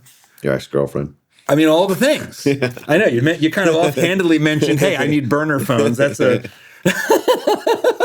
we'll leave that for another time to dig deeper into the Mike Benz burner phone use. But you're in this game, so I guess I understand. I'll pretend that doesn't creep me out. I'm trying to play this back a little bit to understand where this is, the risk factors. Yeah. So if you're a parent, I try to bring it back to that partly because it's the theme of the show. Yeah. If you're a parent and you're like, this feels good, I'm glad that there's this layer of protection. What you have to understand is the databases being run are going to be run by companies like Oracle, or maybe Oracle itself. And Oracle's a mixed bag, but it is what it is. And the Mike Benz verse storytelling is at play. You can't escape the Benz verse in your thinking about turning over, exposing your life fully, nakedly to the government in these digital tools. Is that a way to grapple with the warning that you're like a Paul Revere in a certain sense as a character? Yes. So let's kind of break that down piece by piece. So Larry Ellison, since 1977, I mean, this is a half a century, has been in the business of essentially taking data and huge volumes of data for storage and easy retrieval, building these back-end systems and maintaining databases for the biggest volume data ingesters in the history of humanity. Yeah, I mean, just for one very specific example that I'm aware of, one product of Oracle is called NetSuite, and it is a database to run your business and to understand all the different pieces of your business and connect things to the finances it's like a supercharged QuickBooks. So that's just one example of like why it's not all evil. It's like, no, I want to keep track of the books. I want to keep track of the inventory. I want to connect the inventory to the books. I want to be able to make projections on my future sales of my t-shirts in a way that's actually accurate and know that the inventory on the website is accurate and figure out how much more I need to order to make my customers happy. But do you want your enemies to have your NetSuite? That is, do you want the people who want to take you down for whatever reason, commercially, politically, legally, to be able to see with the snap of a finger what your NetSuite says about your business? I mean, No, these are your proprietary trade secrets. Right. Just at the business level. Then there's the personal level and your life and your healthcare and your healthcare details and all the things. Right. So, but from Larry's perspective, it's and I'm being charitable here, but his business is making these products to take more and more and more, data. And as that problem scales with all its technical and logistics and permissions from all these places, and then being able to sense make that data to do everything from AI or search or retrieval. So the more centralized that data is to be able to pull from, the easier it is to make these Oracle products. And Larry Ellison has been calling for these things for at least 20 years. After 9/11, Larry Ellison led this push for national ID after 9/11 as part of the war on terrorism.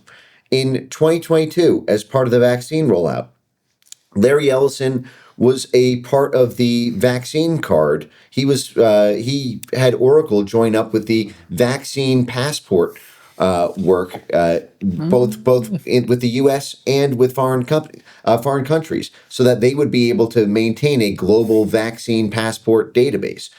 And this is one of these things where, from his perspective, well, the government wants to do this. They want to implement these vaccine mandates and these vaccine passports to decide whether or not you can have a job or use a bus or go to a supermarket because you're clean or unclean, you're stamped or unstamped from your vaccine passport. But are you an approved by the government human, or are you one of the untouchables? And Larry Ellison and Oracle are providing the back end for those services because they're the best in the business, at this thing. That I don't like the vaccine passport people being the digital ID people.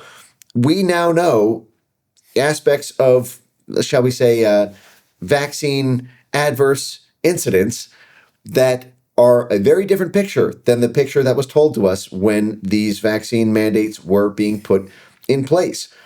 Frankly, if there's liability for folks producing a product that causes elements of harm, hypothetically, there's an argument that every link in that chain, if the policymakers, the product producers, and the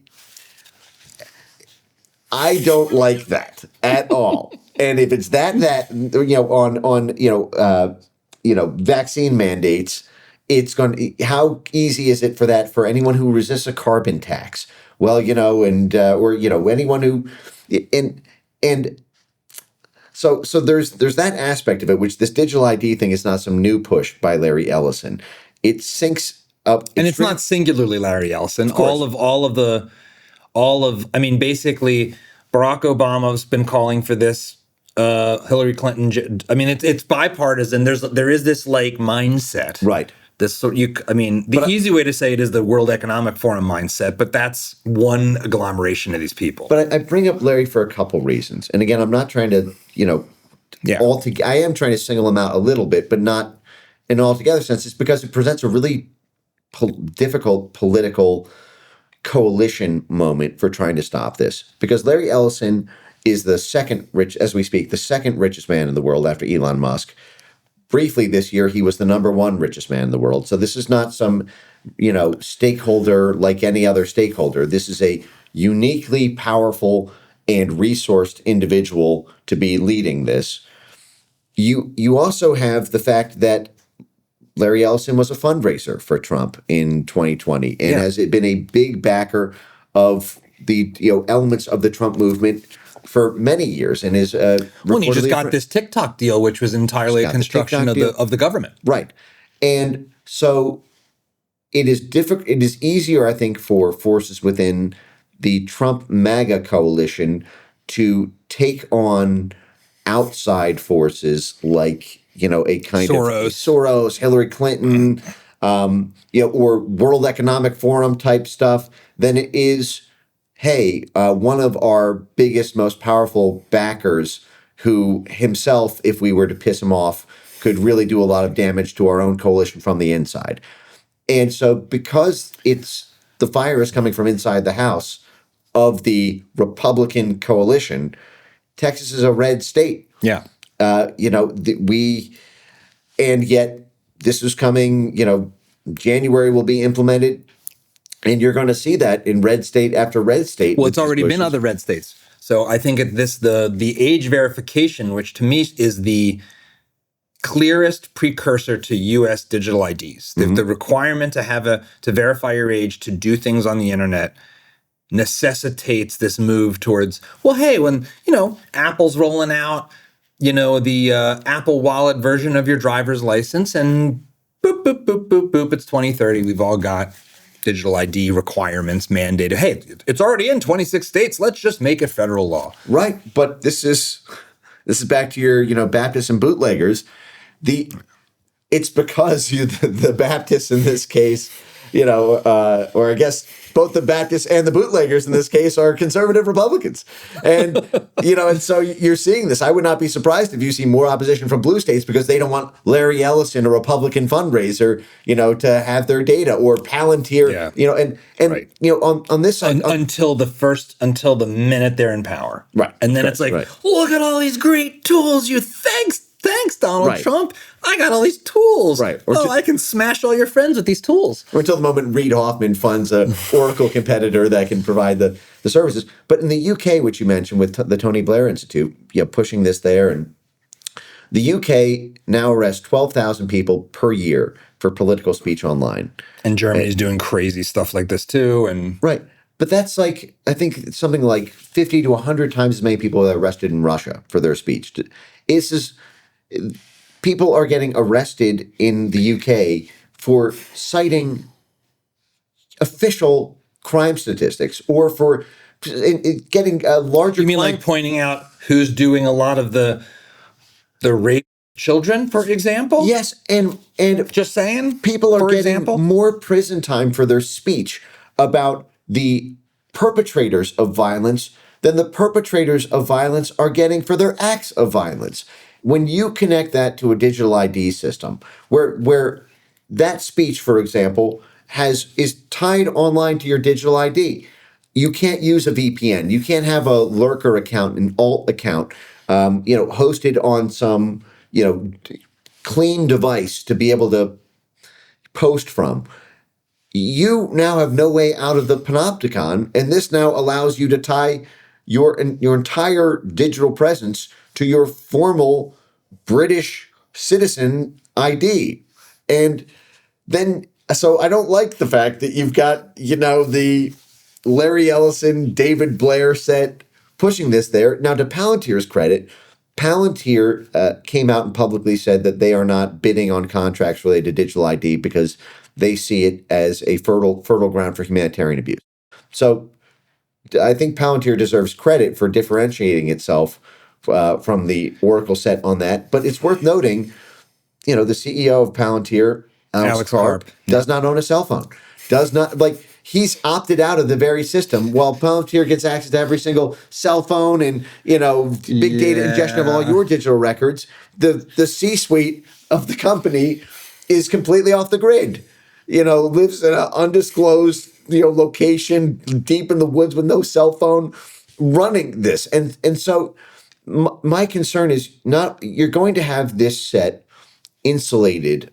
There are going to be, for intelligence services to work, for example, you are going to need, it's very common, for the CIA, NSA, these State Department intelligence folks under diplomatic cover, you will have aliases. You will have false government documents produced so that you can use a fake passport to travel through, to another country. If you're trying to, get, into Russia right now, you're not going to have as an American spy working for the CIA, you're not going to present, your regular, there are alternate identities constructed for folks who do spy and surveillance work on the ground. And they will be able to, there will be between that and it's almost like how they sold the, vaccine passport, fake vaccine passport stamps, to show that, I remember going to LA and trying to go to some sauna spa thing, and to get in, you had to be, vaccine stamped. And, I was like, well, I don't, and it was not that long ago that I had a bunch of meetings with some agents in LA, and there were things said. And since I no longer really care what these people think most of the time, even though it's my former industry in a sense, they were talking about recent lockdown stuff. And I just laughed in the meeting, oh yeah, you guys think that way. It was like a totally different culture. Yeah. And so much more recently than those of us that live in free states, relatively. Right. Digital ID notwithstanding. It is crazy the extent to which we are willing to accept totalitarian measures in the name of keeping us safe. That is a lesson of the COVID time that has chilled a lot of us, but clearly not chilled enough of us, I think. Yep. How do you there's so many places we can go together. How do you think about what's good? When we live in I've probably watched about 20 plus hours of your presentations, and it's you can't even get through all of the stuff in your head with 20 hours worth of content. That's true. Last night we were talking about we're both gamers, although I never have the time anymore. No. But there's a game I've played a little bit of because it came out on the Mac, and my son was like, "Oh, you got to play it." And that's Cyberpunk 2077. Yeah. Dystopian, sort of new Matrix-y type of thing. And the world of Cyberpunk sucks. It's a world in which there's all this crazy robotic and AI technology and implants and brain scans, but all of it's broken. All of it's hacked. Mm-hmm. And the entire world you're living in the game is the black market of the broken, hacked world. Right. You have all these high-minded, here's how we're going to protect everybody. Mm-hmm. And it's a lot like the gun debate. You do realize that the people that will abuse guns are criminals who don't care about the law. Right. So you want to strip the normal person of their tool to defend themselves using laws that criminals ignore because that's what they do because they're criminals. Right. And so what we're going to have, it seems like to me, if we don't somehow escape it somehow, is cyberpunk, a world of broken government databases and surveillance systems that are hacked by bad guys in the cat and mouse game that the government will always lose. Yep. And the rest of us are just trying to get by in this hacked, broken world. Yeah. And that's very, very dark. So do you think that's inevitable? Is there a way to escape it? How do you think bigger picture, not in as many of the details of the particular agencies, but the bigger picture of where we're headed as a creature? Well, I am excited about where we're, I think that this, you use the Middle Ages, make the Middle Ages great again, or make the Middle Ages now again sort of thing. But I do think that this is the coolest time in humanity to be born.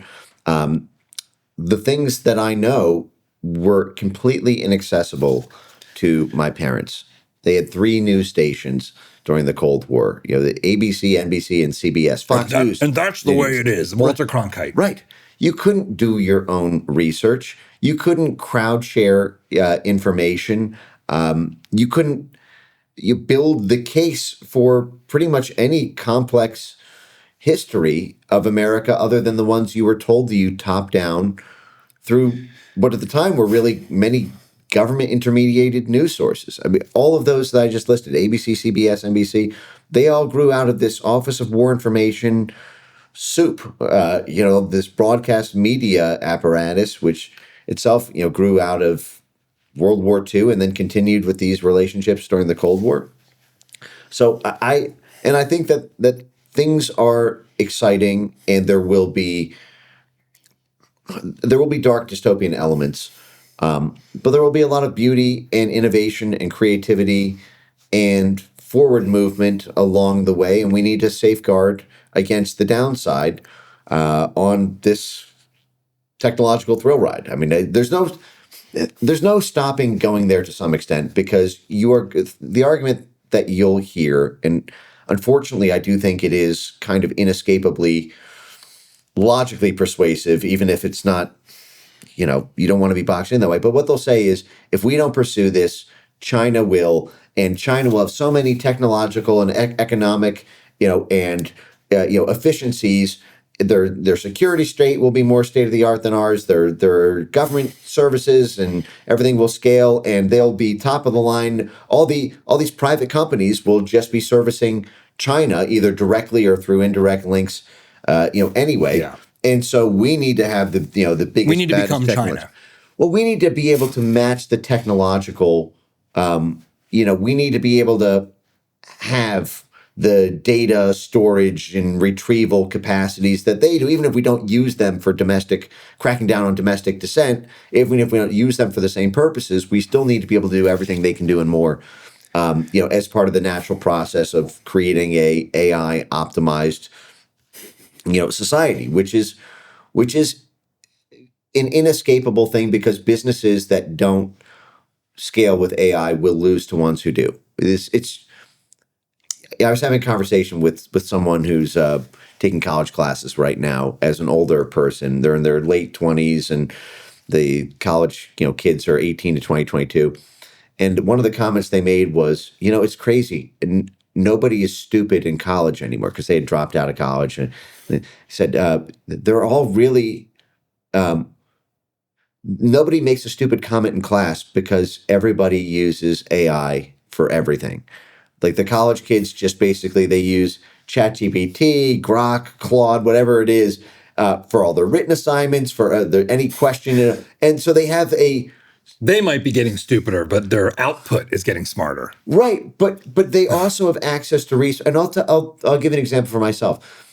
AI has changed the way that I do research, and it's saved me thousands of some of the stuff that I can do. Like, for example, if I wanted to look up any topic that we talked about right now, I could simply ask SuperGrok or ChatGPT or Gemini or Claude. I could ask them to comb the entire CIA reading room for every single declassified document about about Project Oracle.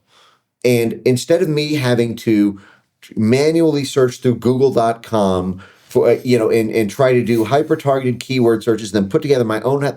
I could even come in and say, here's my hypothesis. The Project Oracle, which was involved in this, CIA storage and retrieval, and then made its way to Oracle, that they are doing some work right now with, there's some legacy team associated with Tony Blair, and it could pull think about how many thousands of hours that would take to do as a manual search, and it can sense make it. It can provide all of the hyperlinks that I would have wanted. It can cull those out. It can even make arguments for me and do the the validation or falsification of a hypothesis. It can present that to me, and I am a much better and more effective researcher and communicator of findings because I am AI enhanced that way. I am like a cyborg currently as we speak. Yeah. And you're a 2027 character, and you won't be able to compete with me if you're not. And this is actually what got me into this space in the first place. I started writing my weapons of mass deletion book and documentary around artificial intelligence in the censorship space, making the argument that weapons of mass deletion, AI-powered censorship technology, was the equivalent to the free world and free speech, what weapons of mass destruction were to war. Instead of needing a standing army of 100,000 censors, you can just have a couple lines of code, and you can wipe out an entire political movement, narrative structure, yada yada. And I got into the space to begin with. I only got really interested in the censorship industrial complex because of my experience as a kid, coming up as a kind of competitive chess player during the age of Deep Blue and Garry Kasparov, when it was clear to me, before that match even happened, you could use computer software to analyze chess games. And these chess programs were better than your chess teacher. And it was obvious that you could not compete as a chess player unless you were AI enhanced. You would simply learn faster as a human by taking advantage of chess engines that could run these algorithms better than you could analyze it. And that quickly became the case. You can't be a competitive chess player today unless you are AI powered. It doesn't mean you cheat in game. When you are playing against a human, you are playing mind to mind, but your research, your training, your instincts are honed on the AI fed optimized training regimen that you have spent a decade in. And that's going to be the same thing for every PhD student, every technological breakthrough, and you will lose in the market to people. If you try to be a purist, you will get run over. I remember very vividly in the 1990s how the local chess club, there was this clinging to this human purism, which to me, I don't see that interference effect. I'm not offended by the fact that I can't outrun an F1 car. I don't need the human species to be have to. When I see a 747 fly overhead, I don't go, oh my God, technology is so monstrous. I'm supposed to be the fastest person in the jungle.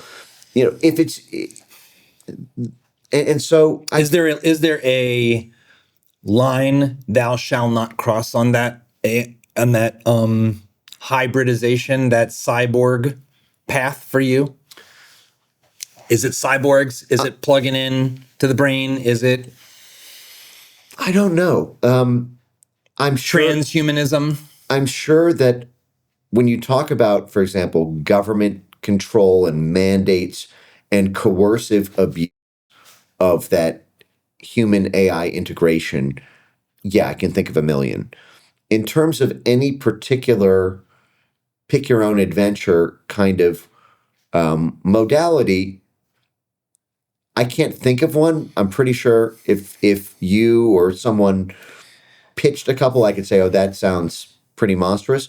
But I think of it like I got LASIK surgery, for example. I used to wear contacts every day, disposable, take them in, take them out. For about, 6-7 years, I've had 20/20 vision or better. And it's by default. I don't have to manually I don't need to manually take on or off glasses. And risk scratching your cornea or any number of other problems that comes with that. Right. But I don't notice that I am laser enhanced, if that makes sense, right? Sure. And in fact, if I were to go back, I can see the world in crystal clear HD in a world that when I was natural, if you will, with my eyesight, I could not. I would have to, you would be fuzzy to me right now if I was just, if I was not laser assisted in my eyesight. But because I am laser assisted, I can see you in high definition, pixels. I drive safer. I have a more peripheral vision about my awareness. It saves me a lot of time in the day. And I don't cling to a kind of the romantic era of fuzzy vision. The world is actually more in focus. I see more of reality being laser enhanced than I did in default reality, if that makes sense. One of the themes of this show and of my own thinking as it comes to the human animal, to the best of my understanding of it, as I sit here approaching 50, is that we are a creature that learns through struggle and through pain, in part. That our muscles get bigger by breaking down, that our immune system gets stronger through actual exposure to the virus, also known as natural immunity, for those of you that have been like brainwashed by insanity. Yes. Like the fact that that was ever a debate, the fact that like natural immunity as a thing was like brought into question is just like insane. But I digress. So there is this thing that is baked into us that we like. Light requires heat and friction, both literally and metaphorically. And like one of my greatest concerns, one of the things that has chinked my otherwise techno-optimism, my sort of libertarian techno-optimist streak, that has made me more. That's the reason why I would make the Middle Ages great again joke in the first place. Is we're seeing declines in basic human happiness for the generation who is most digitally assisted. Yeah. And at least a part of that story is how much easier life has gotten. Oh, I don't need to struggle with an idea and get it wrong and be embarrassed that I say something stupid and that's okay. And actually getting over the feeling of asking a dumb question in class is like this essential part of becoming a more curious person, because you realize you'll survive people looking at you funny and that's okay. And it's okay to feel uncomfortable. And instead, we're in this path of laser assisted, fully comfortable, brave new world. Yeah. And that makes the muscles weak. The muscle of the mind appears like it probably gets weaker. Yeah. And those of us that already have a strong, functioning, curious mind and have already been through the hardening process of reality that wasn't as easy, get to benefit. We get to augment. We get to go further. We have the volition to say, I'm curious. I want to look for that. And I have some sense of what it means to sort of check my own biases and ask other questions. But this is my pushback or my question to you. Like, isn't it possible that it's gonna be Wall-E? We're just gonna be blobs looking at screens, looking through our Facebook Ray-Bans, watching a movie, getting like a payment from the government, and because all the robots make everything, and it's like, 1 hour of human labor produces $1 trillion worth of value, and so we just sort of have this. I don't think we're going to end up there, but there's enough of that already going on to be, I think, legitimately worried about it. How do you respond to that? I think that what you will see is a Wally World fitness influencer private market begin to develop and saturate the culture as it did. It's funny because we were kind of approaching that coming into the 2010s with, Instagram culture coming online and, the social media began to reach a state of maturity and everything was moving towards Amazon and for, you could live your whole life online really starting in the late 2000s in a way that was still not possible in the 1990s. And I remember it was around that time that you began to have like a health cove, a health, like a kind of industry in the internet to kind of get you out of the dangers of living your whole life online. It was like, you know, a kind of holistic wellness and you know, physical fitness and Andrew these sorts of Huberman's things. podcast. Yeah, right. And so there will be, as that kind of, you know, Wall-E world develops and you get this malaise and you get this kind of, you know, lazy, fat, your neuroendocrine systems get all messed up. You know, there, as that pain develops, just as you said, you know, we kind of move forward one broken part by broken part, just kind of innovating solutions to the previous era's pain. And I think you will actually see these very same tools that induced many of the pain points being used to create new markets to solve them. Like I could very easily see, for example, you know, laser assisted, so to speak, you know, AI assisted physical fitness and training programs, or health optimization programs, or outdoor and wellness and, you know, various sorts of routines or treatments that are only discoverable or optimized to efficiency through doing this. And you will see communities built up around that. You'll probably see the people in regular Wall-E world saying, oh, these people are kooks or they're part of a cult, and you'll see people in this thing saying, oh, Gym the Wall-E culture world is did white it. supremacist. Right, exactly. What kind of crazy person would say such a thing? Right.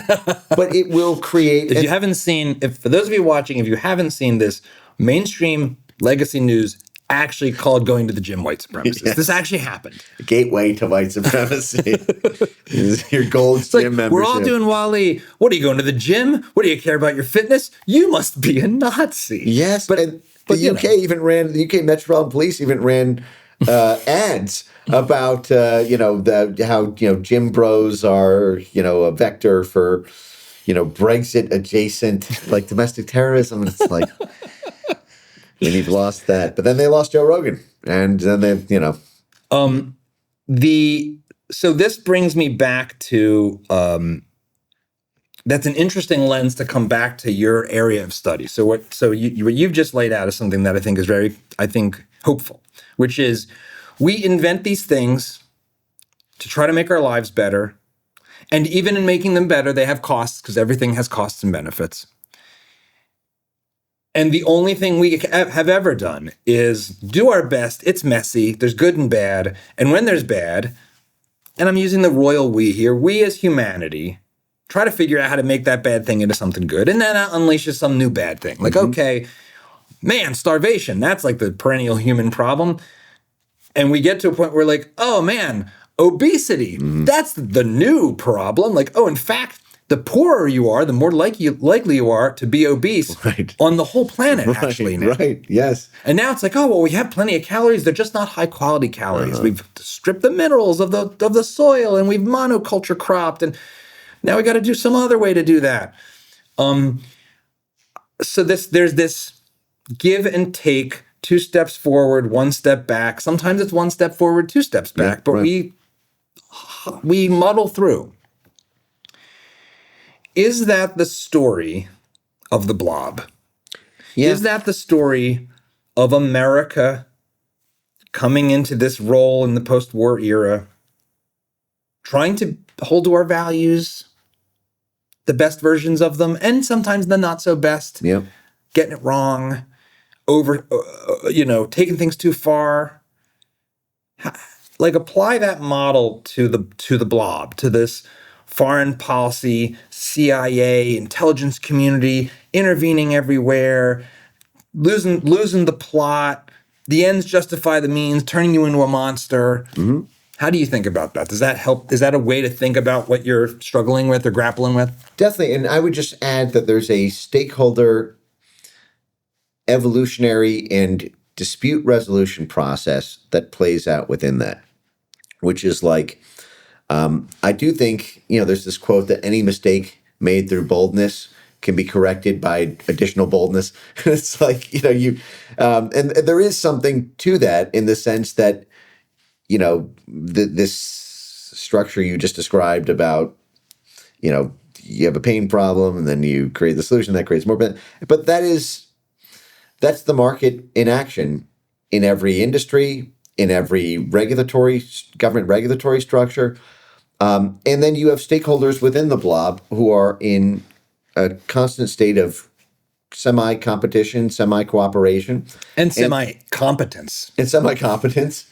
I mean that honestly. Like, most organizations that you go into are like trying to hold shit together. Right. And it's kind of a mess. Right. And you have meetings about your strategy. And then like 6 months later, you're like, hey, remember that meeting? It's like, yeah, I guess we kind of did half of that. And then we kind of lost track.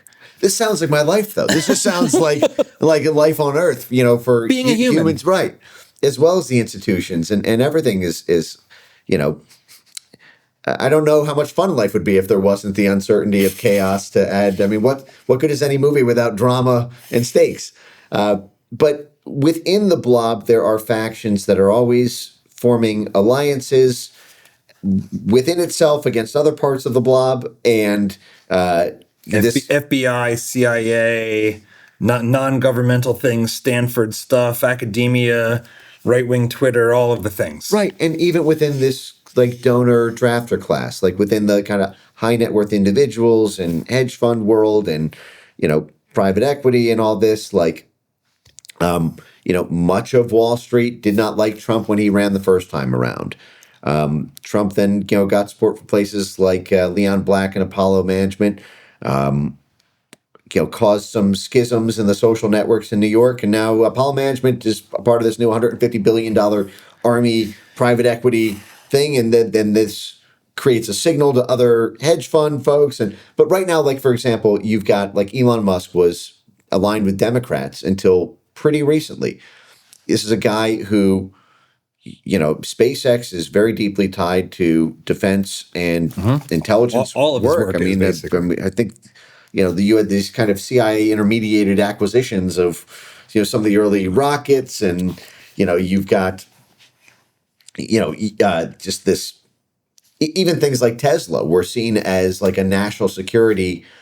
There's this, period in 2019, I think, when the U.S. backed a coup in Bolivia in the lithium triangle, and people were calling it, like the Elon Musk coup because the lithium was necessary for the Tesla batteries. And I think Elon at that point kind of flippantly remarked, "We will coup whoever we want," on X as a reply to like some, anonymous troll.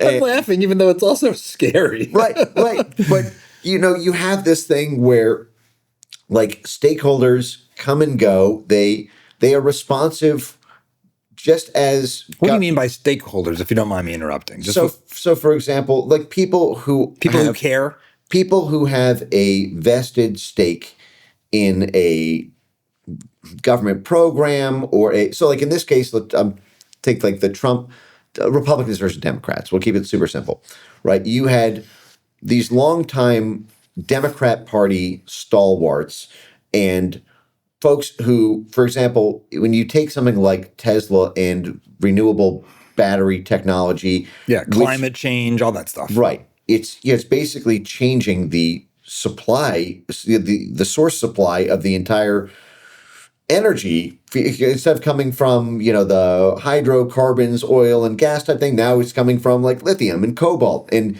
it's becoming about rare earths instead of about fossil fuels. And so everything else, that's a geopolitical battering ram against Russia, who is this big oil and gas giant, and a way for American, you have this kind of like national security state kind of, backing of Tesla around that, and huge amounts of government subsidies to Tesla, because American global leadership could draft off of Tesla's individual success. And so you had Democrat Party support for that and Republican hesitation because this was boxing out a lot of traditional Republican stalwart companies like Exxon and Chevron. The chairman of ExxonMobil became the Secretary of State for Trump 1. And it's like oil's still at an all-time high and growing as a total energy source and totally necessary because of physics. But leaving that aside, Right. But the point is Elon was a Democrat Party stakeholder. Yeah. But then Elon also did battle with the unions. Tesla was very famously, is not unionized, unlike every American car company. Now, he's argued this is the reason Tesla is profitable, and Ford and General Motors and everyone had to get government bailouts was because Democrat city politics in Detroit, Democrat Party union politics destroyed it. So one of the biggest backers for Democrats are these big unions, the AFL-CIO, the United Auto Workers, and all. Although they've now kind of flipped for Trump because of all kinds of reasons. Yeah, so there's not the public the sector Teamsters. unions, but the Teamsters for the first time did not. I think. Yes, but it's complicated. But it's complicated. But that caused Elon was not invited to the Biden administration electric vehicle, stakeholder convention, even though it's pretty much the only game in town. Yeah. And between that and, other domestic policy things around wokeness so Elon peeled off from the Democrats and became, I think the number one donor in total in the Republican election cycle, plus all the institutional clout.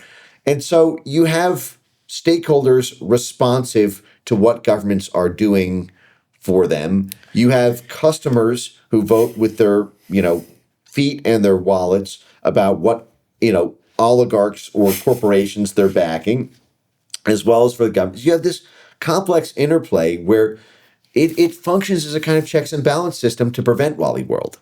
It doesn't mean you don't end up there if things go wrong. But if one party gets too much power, if we have a total puppet government because, everyone is under the control of some oligarch and you need to depend on him, having a good day or bad day. Basically neo-feudalism. Right. That's bad. You don't want a government which can just completely strong arm the corporations and the voters. And, there are impulses to the mobs of the crowd, around, we don't have a direct democracy on everything. We don't have... The founders of this country looked to the failures of prior direct democracies like Greece and said, there's no good history here for just a direct democracy. You need representative government, and you need it to be constrained by this concept of the rule of law, that we are a country of laws, not men. John Adams. Maybe I'm just romantic, but this channel is called Dad Saves America, and that's the America I'm always trying to save. Right. But that, this idea that the mobs, the government, rule of law folks, and the kind of outside commercial, financial, high net worth individual outside, that these things are always in a kind of democratic negotiation with themselves. And when there's a pain point in one, sometimes it takes the elite class being affected for them to be responsive to the complaints of the base and the voters. And I think that you saw this. I think Elon living in San Francisco, and by his own telling, almost him or staffers getting assault and crime, right next to Twitter 1.0 HQ makes them responsive to the political momentum of individuals. And I think, frankly, this is happening in D.C. right now as Trump has put the National Guard in. And what was the driving impetus for that to happen? It was Big Balls getting a concussion, as a Doge White House employee, and recognizing that one of our own can't be protected by the police. Now, how many people in D.C. wanted safer streets? But it took kind of an elite class in person getting roughed up for that to happen. But at the end of the day, now there's the lowest crime rate or murder rate. They had the most days without murder, I think, since the 1970s or something recently. And as someone who lives there now, it feels way safer and cleaner. It's been interesting seeing, and I know this can be very easily cherry picked, but sort of man on the street videos, often with black folks saying, "I'm glad the president did this. I don't like being afraid to get on the train. I don't like sending my kids out on the street when it's horrible," because DC has been like a nightmare, right? And Baltimore, I mean, it's not like there wasn't a problem. I don't. again, like my civil libertarian streak gets pretty uncomfortable with some of the ways the Trump administration. Well, you don't want it to be a handles permanent thing, Yeah, right? it's like, okay, it's kind of like a police state. I'm not sure I want to live in a police state, but we do need to have criminals put away and not let them destroy our cities. Right, well, the problem is the state failed. You don't want a permanent police state, but the fact is you have source prosecutors who just let everyone go for crimes. If you're at a point where it was just a fraction of murder suspects were even found, even though we have this ostensible panopticon where security cameras and iris scanning at every intersection, and yet you have 90% of homicides going unsolved or something like that. And so at a certain point, the government is concentrated within this district. Government employees are getting knocked out on the street. If you need some form of a state to enforce the law, if the state is not doing it, a kind of temporary police state to at least ensure basic safety, you don't want them there in, a year, 2 years, 3 years. But yet I think, and the fact is right now that's even causing a stakeholder split within the Democrat Party, because Mayor Bowser in D.C. said she welcomed the National Guard to stay indefinitely. And the response from that was Norm Eisen and Jennifer Rubin, these, more far left folks. Yes, these, Norm Eisen was the legal hatchet man behind the Trump impeachments and the Trump indictments. Yeah. He wrote a whole book on it, has a whole podcast on it. And he has been attacking Mayor Bowser for giving Trump, who's right. They're all Democrats, but he's saying you're giving Trump a victory. The optics of this are horrible. You should not, if you're going to do this, you shouldn't have made a public statement, so that way we can at least make it seem like Trump is running you over. Are you fundamentally, well, let me, I know because you'll run with this. I ask this of every guest. This is your first time on the show. I know we'll have you back. The show's called Dad Saves America because I believe that that's a role we play as men that has an outsized impact, and it's within our control. Like, we get to be that. It's not external. And when we embrace it, it is heroic, and it starts with the family and expands to the community and to, I think, the country and to the world. Yeah. How do you think about your role in the American story? Well, right now I see myself as a vessel. I always wanted to have a family. I'm 41 right now. I don't know if it's going to happen. I want it at some point in my life. I've wanted a family for 20 years at this point. For various reasons, it didn't work out in my first marriage that way. A lot of that was, I think, pressures that are put on people. You grow up today as in your 20s and early 30s. I think for age of first home ownership is now 37, 38 years old. The cost of raising a child is, it's almost easier if you have, I don't want to say easier, but for folks who are trying to, I guess, what do they call them? Midwit strivers, people who are like middle class and trying to strive their way up.